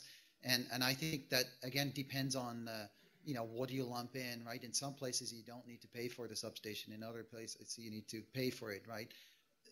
Costs vary from project to project. So I don't think that there's there isn't a yes or no answer, I'm afraid. Very good. Thank you. Hi, Steve Press, Kaiser Permanente. I was wondering if you could talk a little bit about your organizational structure in Google. It would appear that facilities drives more what IT does than the other way around, and traditionally it's been totally the opposite. As the facility guys, IT is always telling us what we have to do, and it looks like, in your organization, at least, was that from the get-go in Google, or is it you've grown into that where, there's been a bigger partnership there? So it's not true that the facility side gets to tell people what to do or how to work. It really is more the second point when early on, search is a very big problem. You need a lot of computers to solve them. And so if as a software engineer, you don't pay attention to how to run it efficiently, then you can spend enormous amounts of money sort of very quickly. And so from the very early on, from the early days, there was really an emphasis on dollars per query, right? How much does it cost me to serve a query? And then you have to pay attention to how your servers are organized, whether you use expensive ones or cheap ones, right? Very early on, the design, even in the Stanford system, was built to run on a multiple relatively cheap machines rather than a big, Cray or at the time Alpha server or so. And so it was an outgrowth of that we wanted to go and optimize things sort of end to end. And we started building our own machines relatively early, in part because for this highly specific replicated kind of setup, you could do much better than your off-the-shelf server by optimizing the hardware. And that sort of naturally led to, once we saw that the commercial data center market was going to dry up and, all the bubble data centers that you could get at cents at the dollar, wouldn't last, it was a natural step to say, well, if we build some, can we make sure it's the right thing for us?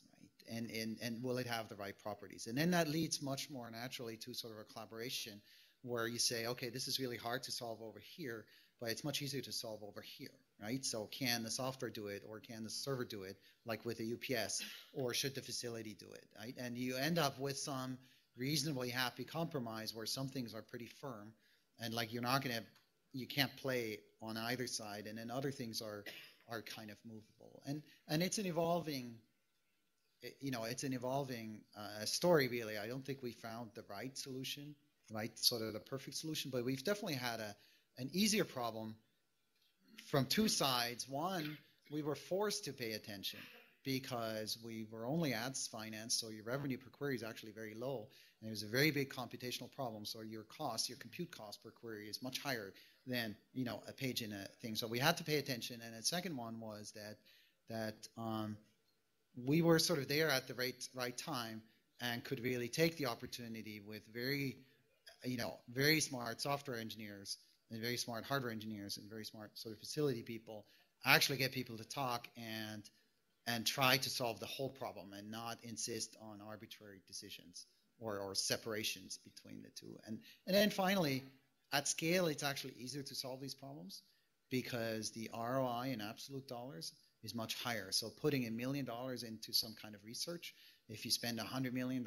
and you hope for 1% improvement, it's a much easier argument to make than if your budget is $5 million a year, right? And you got to have something, right? So cost was definitely a driver. Yes. We needed to be revenue positive per query.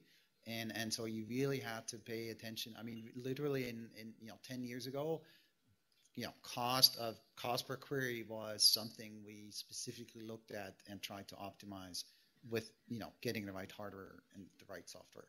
And it was very clear early on that the only way to make it work as a free product would be to run on relatively cheap hardware.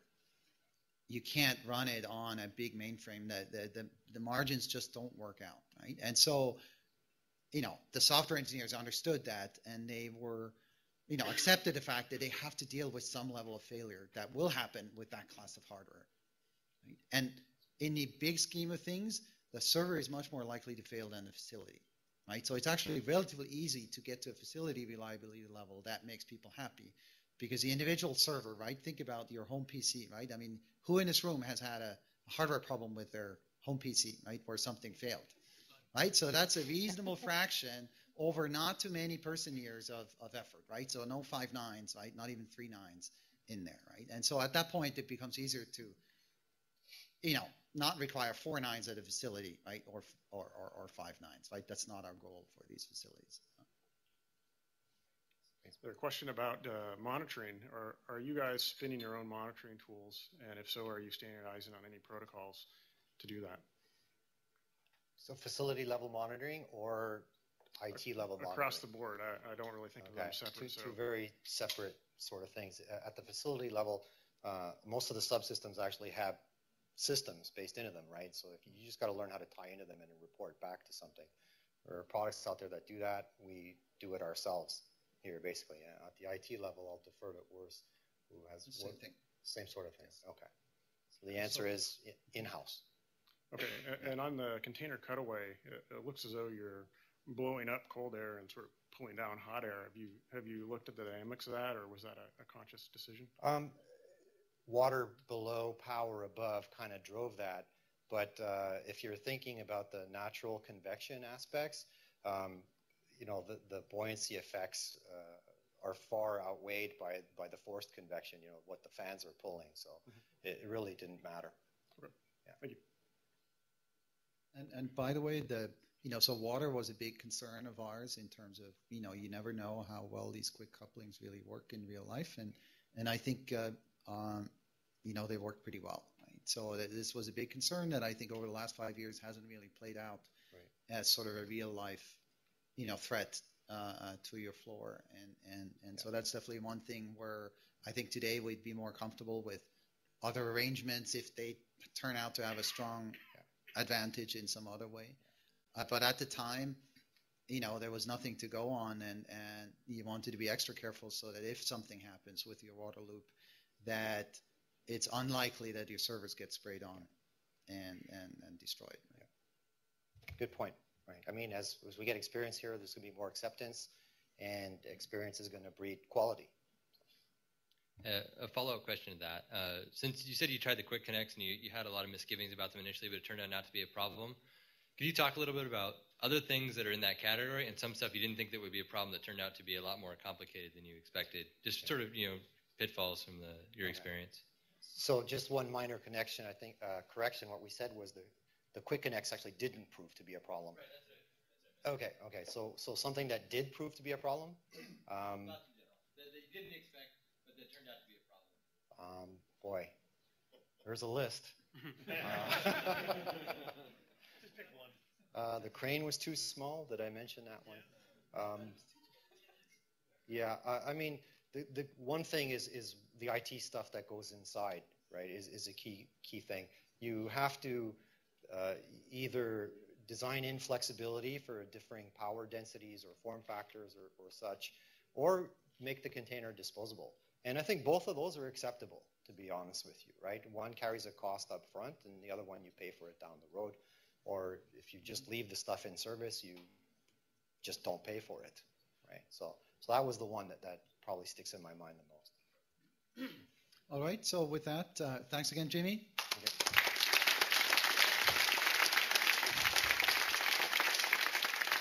And I'm going to invite up Luiz Barroso, who's going to, and our panelists, please. Is what it is. And yes, maybe take the microphone there as well.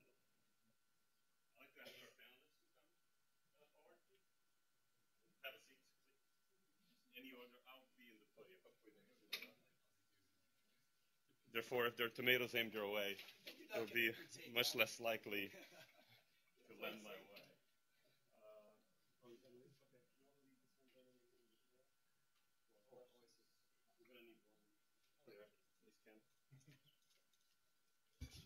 Hello. Hi, everyone. Moving along, I think it'll be an interesting time to stop and hear a little bit less from Google folks and allow us to have a discussion that involves the wider community. And to sort of prime that discussion, I guess we thought it would be a good idea to have a panel from folks that you know well. I will start this by essentially maybe needlessly introducing our panelists since they're so well known to you. And the way I'm going to run this panel is I'm going to introduce them very briefly, maybe speak on their behalf, making sort of a couple of statements about things that they are interested in. And at that point, I hope you begin to line up at that microphone and ask them questions that you're interested in, because if you don't, I'm going to begin asking them questions myself. And I'd much rather you do so. Again, I've been here at Google for a while and worked on a bunch of different areas. One of the most enjoyable things that I did was work with the folks that you've seen here today presenting the work that you've seen, and I'm extremely proud of having worked with them in that. The panelists we have here today, let me sort of do a very, very brief introduction to you. Let's start from the top. Make sure I have my notes right. Ken Brill is the founder and executive director of the Uptime Institute and the site Uptime Network. That comprises 100 corporate members in North America and EMEA. It's very well known to this entire community. I don't have to go much further. His work on dual power and the formulation of the tier system for evaluating data center performance has certainly have a big impact in the industry. We're happy to have Ken here with us. I'll speak on behalf of the Ken. One of the statements he made to me prior is that he truly believes something that's been said also here before, is that a lot of the big improvements we can make in terms of data center efficiency are achievable with technology we already know today. And I'm sure Ken will be happy to tell you a little bit more about this. And also that energy efficiency is one factor in the business case overall. There are many other things that have to be taken into account, the nature of the business itself.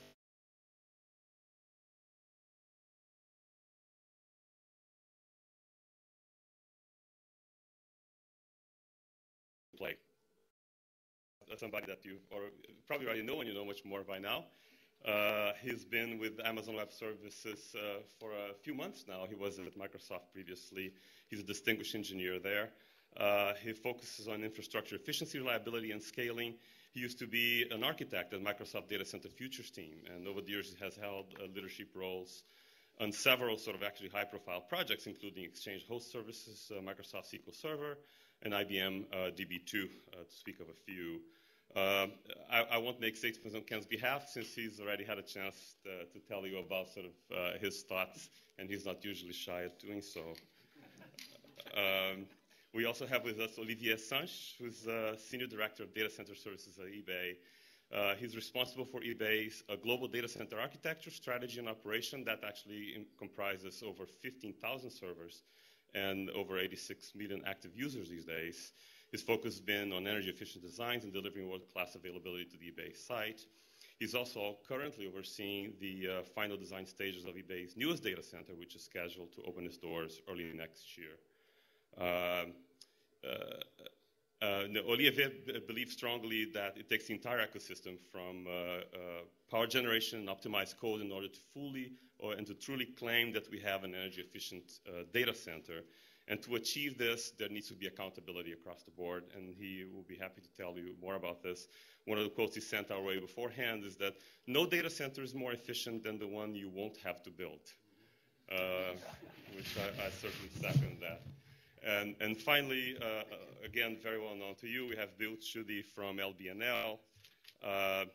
Bill is a principal investigator in the applications team at LBNL, where he currently leads data center and clean room energy efficiency projects. He's a licensed mechanical engineer with over 35 years of experience, even though he looks a little too young for that, in design of high-tech mission critical industrial facilities and power plants. He's a member of ASHRAE, as I'm sure many of you here are, and participates on technical communities on clean spaces and datacom facilities. You may know, of course, much of Bill's work. For example, he does some very interesting demonstration projects at LBNL on UPSs and air handling and things of that sort. So since there's none of you right now sort of lined up by the microphone, I think I'll begin sort of asking our panelists some questions to sort of prime you. Please do so. The microphone in the middle is still active, even though we had to steal one here.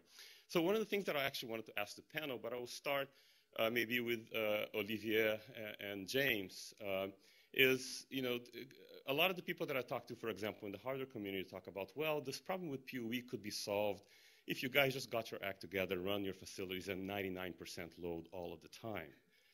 And you know, since both of you are in organizations that actually deliver large-scale internet services, I wanted to see what your take is on that solution vector for efficiency problems for data centers. Olivier, do you want to start?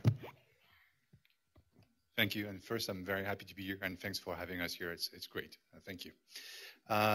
Yeah, it could be solved that way, but I think that's not the only problem we're going to have to solve. I think PUE is just the beginning. For us to be able to have a truly efficient data center, there's a lot of aspects to the efficiency cycle that we need to resolve. One of which, I think PUE starts and ends with the building, but I think we've got to go beyond that and look at the IT infrastructure and to ensure that the work being done and how it's being done by the IT infrastructure is meaningful and also productive. On the other end, and I think that's my quote, we want to look at the energy generation and make sure that the problem that we're trying to solve is a real one. Efficiency is a great problem to solve, but overall, I think we're all here because we care about climate change. So how we generate energy is also something we need to look at. It can't be solved that way. It just can't. You know, the truth is, software is bad, and I'm an author of some of it, so I feel free to admit that. Software is bad, but the fact of the matter is, getting the software better won't solve the problem. You know, we talked earlier about power distribution systems and even more so mechanical systems. There's a lot of problems in there. We need to improve it across the board. It is 100% true that utilization industry-wide is embarrassingly low, and few people talk about it because it's embarrassingly low. But solving that problem alone won't solve the whole problem. The thing that I'm most excited about, and I know, Luiz, you are as well, are better use of optimization systems so that we can get utilization up and do a better job of oversubscribing. Yeah, that's true. Bill, I was going to ask you, in LBNL and the DOE in general, you have, I'm sure, contact with the designers of a lot of large-scale software systems, maybe in the HPC world, and to what extent, when you look at solutions at a data center space, I mean, at what point do you sort of consider talking to these folks at all? Do you just, for example, can you, for example, just sort of sit down and measure what their applications do in your facilities? Or to what extent do you need to have a dialogue with these folks? Well, we started a dialogue with our HPC people several years ago, and at that time, there was absolutely no interest in looking at energy. They thought it was a given that you had no control over it, and but we convinced them to start a group within the Top 500 organization. If you're familiar with the Top 500 list, they've now started to record energy use along with their supercomputers, and we have a group at LBL now that is actively looking at software energy solutions in the high performance computing world. So they're looking at things like how you can anticipate accessing memory, and how you can for different simulations that you're running, you might know that you're going to need memory at some point, or you're going to need extra processing at some point, and so they're trying to optimize that thing. It's way over my head. I can't understand it, but they are looking into that. Let's get one question from the microphone, please. Dave Rothero from HP. We've brought up a couple of topics here. One, there's some definitely significant efficiency gains we can gain in the facility. The other one that has been mentioned several times, and I strongly agree with, is that the opportunity to improve business application or application efficiency is really on the IT equipment side. I think one of the reasons we've seen a lot of improvement in the efficiency of data centers is because we have been measuring and reporting it. Yes. Yet I see a lot of people neglecting the measurement and reporting and analysis of IT data. My position is that it's very important to integrate those two measurement systems together and make that full amount of data available to everyone. Can I get the panelists' comment on the importance of data from both sources, the IT equipment and the facility, being available? Well, before I give up the mic, I totally agree with James's assessment of going through the total PUE all the way down, and that would get at your point, I think, if we could get that done. Yeah, I really nothing much more to add to that, other than, metrics are a wonderful thing, and if we measure all the way down to the actual work, to the unit that's doing the work, what'll happen is we'll get better fast. And so I completely agree. Ken, would you like to address this as well? I think we're in the weeds. Yeah. I really think we're in the weeds. What drives change is money. And if I listen to what you guys have said, it's very subtle, but and it came out just really at the end. How you started this whole thing was cost per search, which led you to servers, not mainframes, and it led you in a whole series of things. I'd just like to outline what. Mm-hmm. I think what we fail as an industry. I've been in this a long time. Some of us have known us for many years. We're not making progress, ladies and gentlemen. We are headed toward an iceberg. It is dead ahead, and we have not changed the trajectory of where we're going. So let me summarize what I've heard you guys say. First of all, you started off by saying it was a business metric, it was business case, it was dollars per search. And everybody here in your company has something equivalent. So you started off with a business mission. You picked some metrics, and if you listened carefully, there have been a number of different metrics that have come up that you've used in different ways. Many of them, PUE has gotten the most attention, but there have been others, which was one of the key learnings I heard was that when you look at energy consumption, it's not the OPEX for the energy consumption, but the CAPEX scales with OPEX. That's a huge, most people still, we've been saying this for years, most people still don't get it. You have a commitment to excellence and a willingness to be a pioneer. And part of that maybe everybody doesn't know this, but you went out and hired the best brains you could find and rated basically a bunch of other folks. And you had enough scale to be able to do that.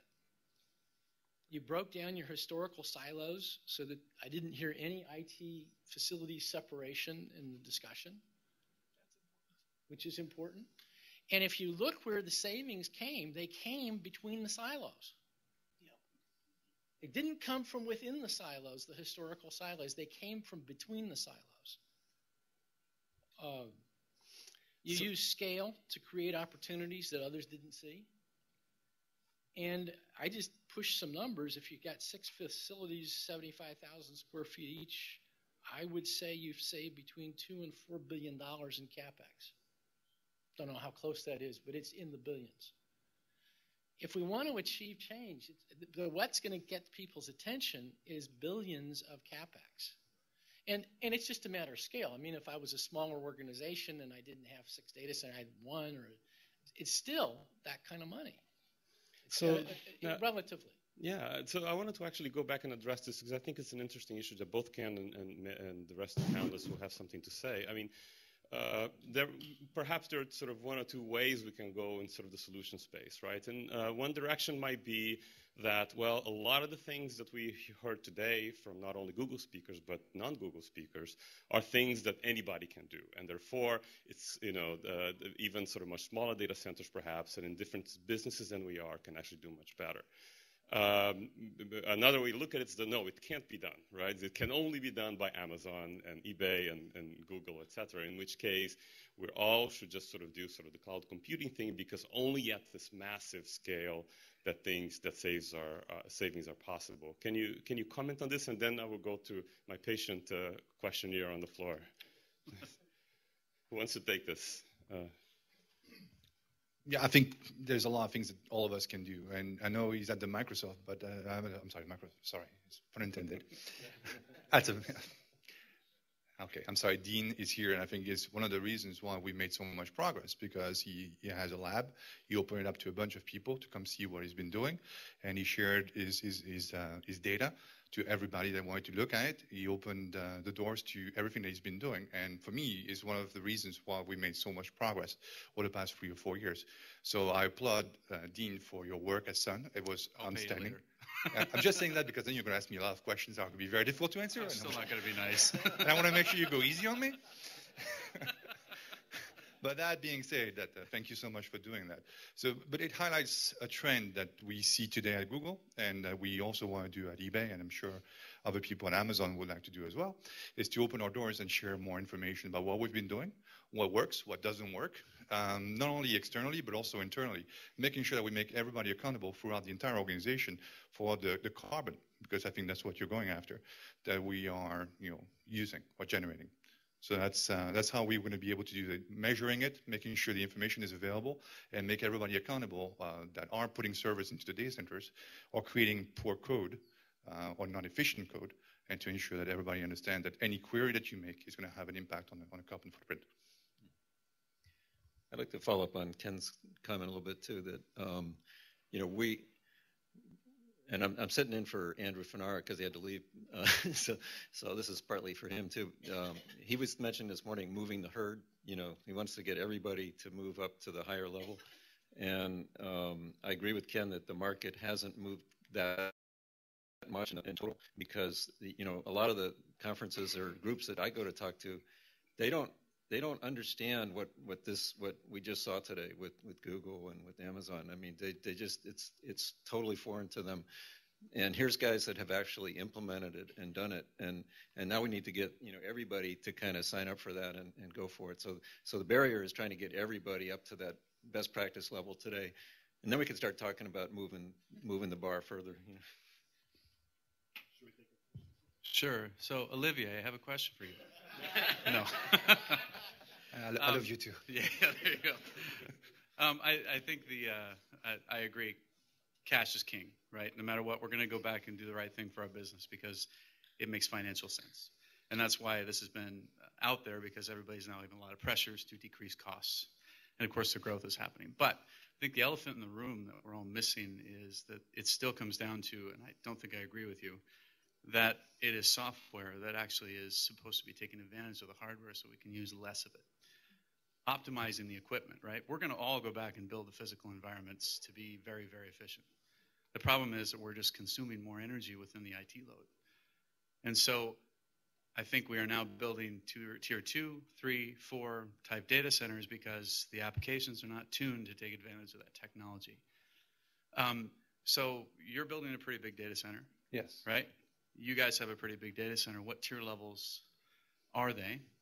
And then on the other side, Ken, with the tier levels, if applications are able to actually be tuned so we can fail between sites instead of fail between servers and racks and areas, what does that do to the tier levels? Yeah, I think that's what's been missing from the conversation today is a tier level discussion. I think it's great, and I applaud the PUE that you're able to achieve. I think the business models are different across the industry, and I applaud you for being able to have a data center that you can drive to failure or have failure domains that allow you to have that PUE. It's not the case for everybody, and I think for us, we need to have a data center that's much more resilient. So yes, we're building a very large data center. That's a tier 4 data center. So yes, huge amount of capex. But on our end, we're trying to optimize a data center. And much like software or code is one of the reasons why we have to do that. I think the work we're doing with RTKL and Skanska is helping us to make those data centers much more energy efficient. And the just-in-time presentation that Andrew talked about is exactly this. We're trying to find a sweet spot for the operation of our entire data center so that we actually can optimize all aspects of the site to match our load. We have a load in the data center that's variable. It's not flat. So we have people bidding on the site at different times of the day, and the activity drives up, drives down. We want to be able to have a data center that mirrors that actually volume and transaction. By doing the right stuff, having variable drives, having an infrastructure that can vary over time, and having the right software application and the systems behind it, we're able to achieve, or will be able to achieve, efficiencies that won't be as low as yours, but near what we call best in class for our tiering level. I think another element that we didn't talk about today is the climate impact to the PUE. I think we talked about through the green grid. I think it's a critical goal to have. Having a goal of the 1.1 PUE, I think is phenomenal, and I applaud it. But I think we have to have a region-driven goal for our data centers. If you are in a region where you can do free cooling and you don't do it, you should be penalized, right? That's the type of conversations we need to have. If you heard me say that you shouldn't optimize software, not anything I would ever say. In fact, some of my slides say software is the problem. We got to optimize across the board, and almost every solution that I see involves software and control systems because you should push closer to the limits. It's the control systems that make the difference. So don't ever hear me say that. With respect to tiering, I completely disagree that going to high tier levels is a good answer. I think it's a terrible answer because high tier data centers are never reliable enough. You always get closer and it's tantalizing. You chase them. You try to get better. The problem is the software is unreliable. The hardware is unreliable. The operations is unreliable. The telco is unreliable. There's no way you can ever get a single facility good enough. So it's time to turn around and walk away from it and instead have multiple facilities. And I'm a huge fan of doing the same thing at the data center level that we've done with servers. And that's large numbers of not very good ones. And I think that's the right answer. And I have been involved with one build that did not have generators. It can happen, but it requires very, very good software. So let me say that. I want to improve everything, but it takes very, very good software to do that. I guess I'm going to betray my observer mode here to sort of, I guess, just comment on this a little bit. I think it certainly has been, I think, if I can speak on behalf of our experience here, the fact that actually our data centers are pretty darn reliable, right? In large part, because of the talent that we had sort of designing them, obviously. So it's much less of an issue, at least the way we look at it, as a sort of compromising liability. But along the lines that James mentioned, is what is the right place to solve that reliability issue? At the end of the day, again, maybe for things like, for organizations that have global services, for example, that naturally have data center redundancy. Clearly, that won't be the case if the scale of the operation is so small that that kind of redundancy is just not feasible. But I think that's worth a hard look, right, for people to understand, what is it that, in how many ways can they get to tier 4? And maybe some of those ways are not by building tier 4 data centers. Do it in the software above. Sorry, Ken, you want to comment? Actually, I agree with this. Let's go back. Many people use the tier system, and I don't think they've really read it.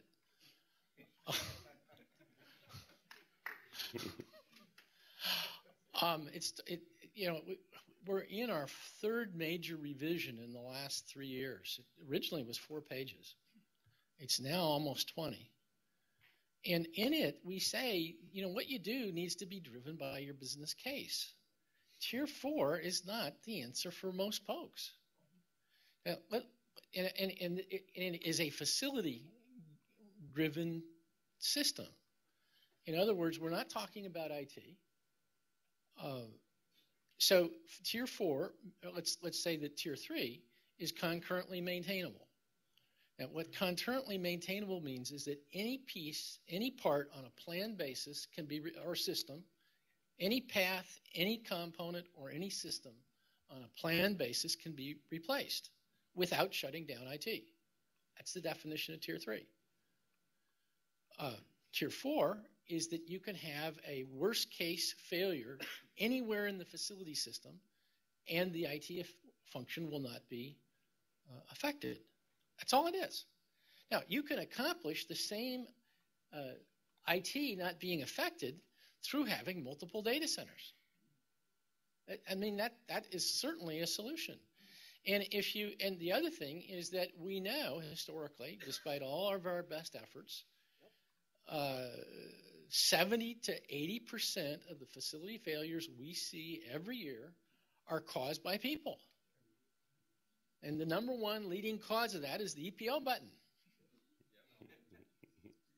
And you know, if you put your redundancy on the facility side, you almost or intentionally know you're going to get shot once every 5 years, even with mega spending. Whereas on the facilities, on the IT side, you get multiple paybacks. However, I also need to say that everybody I know that has gone to that approach on the IT side, when it went to be tested, didn't work. So, you know, I don't know that conceptually having the redundancy on the IT side sounds awfully good. Yep. Until they say you go into the CIO and say, well, we're going to take down data center A this weekend to do maintenance because you said you've got redundancy on the IT side. And he said, oh, well, that may have been true, but it's not true anymore. I want to make sure, since our time's a little bit short, that I have some questions from the floor. I got to jump in one more thing on that. Just one more observation. Okay, go ahead. I've worked with a bunch of major financial institutions. None of them run single data center because they can't. And they're great data centers. They're wonderful data centers, and they don't run single. They run many run two. The ones I've worked most closely with run three. So as soon as you buy into you can't run one and you have to run three, I think you're heading down the path. And so I'll argue a lot of companies are already doing this. Okay, so I want to entertain our final 3 questions, and I want to ask our speakers to be as brief as they can when they address them. Please go ahead, since we're a little bit out of our time allocation. Yeah. Hey, I have 2 questions. The first one relates to efficiency. You know, one of the things we've looked at is, you know, there are certain days, you know, your worst design day or whatever, where you have to turn on your chiller because, you know, the air temperature or the wet bulb, whatever, isn't favorable. As data center operators, what, you know, should we be looking instead towards like more cold storage system to make ice at night, or to make, you know, stored chilled water during the day or during the nighttime when you can, and use it? And what are your thoughts on that?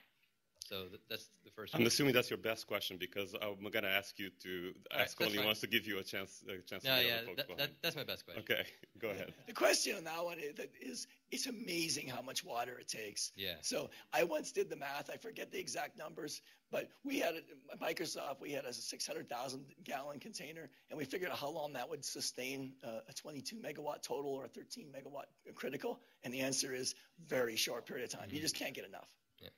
Okay, next question.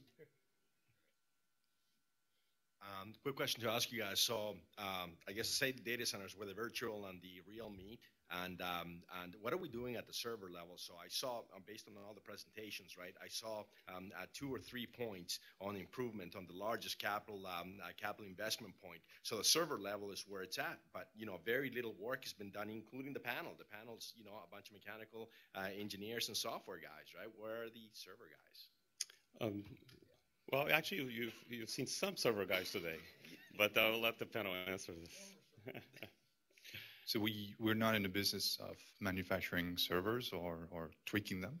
So there's a lot of companies that do that, and we work very, very, very closely with them and have very pointed conversation about the efficiency of the different parts of their systems, and we're trying to influence them to bring flux capacitor or stuff like that. inside the servers, so we can actually improve on the great things that we've done in the data center to make it more efficient, all the way down to the IT level. So we're with you. I think that's another part where the big problem really is. You know, it's a cheap server is not an inexpensive server. So it's very important. I think Bill is somewhere around here. He talks about climate savers. I think the work we're doing with climate savers is extremely important to ensure that we have energy efficient power supplies, and we have actually a very strong focus in making sure that there's a strong connection between the data center and the IT gear. And on behalf of the program organizers, I mean, since the focus of this was sort of facility level, that was clearly not on the agenda. I think that's a great discussion for us to sort of follow up with. Hi, Adam Richards, JP Morgan Chase. So I just wanted to reinforce Ken's idea, actually. What we're looking at is not an A or B, not tier 2 or tier 3, but can we take the kind of applications we have, some of which have to have data that you have to know exactly, you know, did we make this transfer or not, or whatever, hardened, and keep that part as the tier 3 part. But then all the rest of it, the application servers, maybe the same applications, put them into something more like a tier 2 with no redundancy in the actual site. I mean, that seems to be a way that we can approach the line of business applications people with something they can understand, because they naturally, in a lot of cases, have built their applications to be tiered in the first place. So that was my. Okay. Anybody wants to handle that? Well, it's just an observation. I've spent so many years in database. It breaks my heart when people think it has to be tier 4 to be redundant. New York is running where almost all New York institutions are running logical volume level replication to Jersey. And so to have synchronous redundancy between two centers is absolutely possible. So I agree with what you're saying. You should pitch the infrastructure support appropriate to the application. So you're 100% right on that. Just a small thing, you can have synchronous redundancy. Yeah, unfortunately, due to various things, including the feds, synchronous is no longer good enough. It has to be at distances where synchronous will no longer work. So you're quite right. We have more than 2. We have, you know, in often cases 4 data centers, but they have to be so far away that we just can't do synchronous anymore, which leads into some of these other problems. That's exactly the point. You know, we all have completely different business models, completely different needs, and I think the key message I think that we heard from the Green Grid is to make sure we have the right tools to measure our own PUE or our own set of metrics that we want to develop for our own applications. TPU, if you want to use that, but the key element of it is not to compare everybody's PUE against each other. Is to actually look at the PUE that you had this year and compare it to what it's going to be next year and the year after that and the year after that. Seeking continuous improvement, I think I applaud you guys. I mean, that's exactly it. I think making sure that you don't rest on your laurels and keep going forward and innovating is exactly where it's at. And I think that's what all of us need to be doing. You can start a PUE of 3.0. If you get to 2.0 next year and 1.5 next year, it's perfect. That's what you get to get to. That's a great point. A question from the floor? Hi, Deborah Grove. I want to bring together 3 different trains of thought and see if I can then phrase the question that I'd like to ask. Number 1, in the video that was produced for Silicon Valley Leadership Group for the Energy Summit last year, Bill Tschudi, you can hear him say, just a year ago, every time I wanted to talk about something like what we're talking about today at SBLG, I had to get a non-disclosure agreement from everybody. So definitely things have changed just because of the Data Center Energy Summit, the SBLG event, where Dean was giving a lot of his walkthroughs. Second thing is, I thought it was extraordinary that Ken Brill came right to the $6 to $8 billion. And the next question I would ask is, of course, can you figure out what percentage of profitability that is? Because that would be helpful too. Then the third thing is a colleague, Roland Wartenberg from SAP, came to the Green Grid in January, and he said, God, this is really great. People are actually saying what doesn't work as much as they're saying what does work, and that's really new for me. But even the Green Grid, I don't think, has a subcommittee that talks about the money, right? It's all technical, and it's largely vendor. And the best thing about today is hearing user experiences. But when, James, the next time you go to present one on behalf of Amazon, and Olivier, next time you go to present a day like this on behalf of eBay, how much more can you disclose about the dollars and cents behind it? Because I think that's what a lot of the audience would like to know to make their point. I urge everyone to use work done per dollar work done per joule for your application as the driver. My job is not to break out business data, and so I'm not likely to be talking about business data, but we make our decisions absolutely on the basis of giving customers the best value possible, which means optimizing for work done for our application. We'll take on the last question. Thank you, Luiz. Yeah, we've talked a lot about coupled models, engineering economic model, but one thing that I wanted to bring back into the theme is to urge the leaders of whom many are represented here to include in that integrated model the climate impact. So I know it was referred to. We didn't talk a lot about it, but if we build into the green grid or the metrics, the fact that you've created and will be creating greenhouse gases and carbon footprint, I think it's a really important factor that we will be legislated into doing.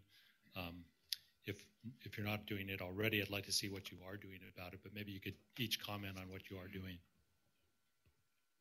We've been working with DOE, as you probably know, on these DC Pro tools. And in the DC Pro tool today, there's a source energy factor. So you will get the carbon footprint, if you will, if you run DC Pro, and you have information about your source energy. It's funny. I mean, I've had some arguments with a bunch of people here, and Dean especially, on whether it's good to be green because it's a good economical impact, or it's good to be green because it saves money. For me, I think it's good to be green because of the climate impact. It's really important. I think our philosophy has been to look holistically of what we were doing and the impact it had on climate change, and making sure that we understood the ROI behind it.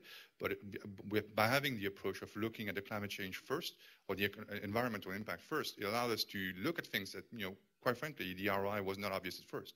And having that approach, I think, is what is needed. So thank you for your question. That's exactly what we should be starting to look at. We look around us, and I'll say this for my daughter, right? One day, when I started building the data center for eBay, she was in England, and I was still here, and I was working on a very big data center. And one day I called her, and she said, "Hey, Daddy, did you know that the polar bears are drowning?" And I was looking at myself like, "Crap! I'm building this 20 megawatt facility, and yeah, the polar bears are drowning." So I put everything in perspective. I had to look at this and say, "Yeah, we got to focus on this. We're going to make sure we have the right approach to the right focus on making sure the environment is definitely what we look at first." Yes. Well said. I think. I don't think the green argument gets you very far. That's an emotional argument, and what I say to people when you go home at night, tell your kids how you're saving the planet. I think dollars are what drives folks. In Obama's budget, buried way in the bowels of it is an equivalent tax of $10 or $12 to $13 a ton for carbon. Convert that to an individual server, it's $50 a year. If people aren't making, we have servers running 24/7 that aren't doing anything, that are costing almost $500 just in energy. Adding another $50 for carbon is, it's not going to fix it. It's a non-argument. Now, if we go to $400 a ton, and now it's $1,000 a server, maybe we will get some attention. But if the CapEx arguments and the OpEx arguments aren't getting people's attention, I don't think the carbon, at least not at the rate that we're talking, is going to change anything. Okay. Since we are a little bit, actually quite a bit behind schedule by now, what I think we're going to do is we'll close the panel right now. Thank very much our panelists for contributing to the debate. And we're just going to tell you a little bit about our adjusted schedule. You really want to stay for the end of this one, folks. Yes, so just two quick organizational ones. We had originally scheduled a break for now. There's refreshments in the back. Please help yourself, but please sit down right away. I think we ate into this break for a good reason. It was a great panel, but we want to stay on time, respect people who have to leave on a plane, and do not leave before 4:30 because the last half hour is going to be the best one, and you're going to regret it for the rest of your lives if you leave early. And your children will will tease you mercilessly for having left early if you do. All right. Yes. Oh, thank you.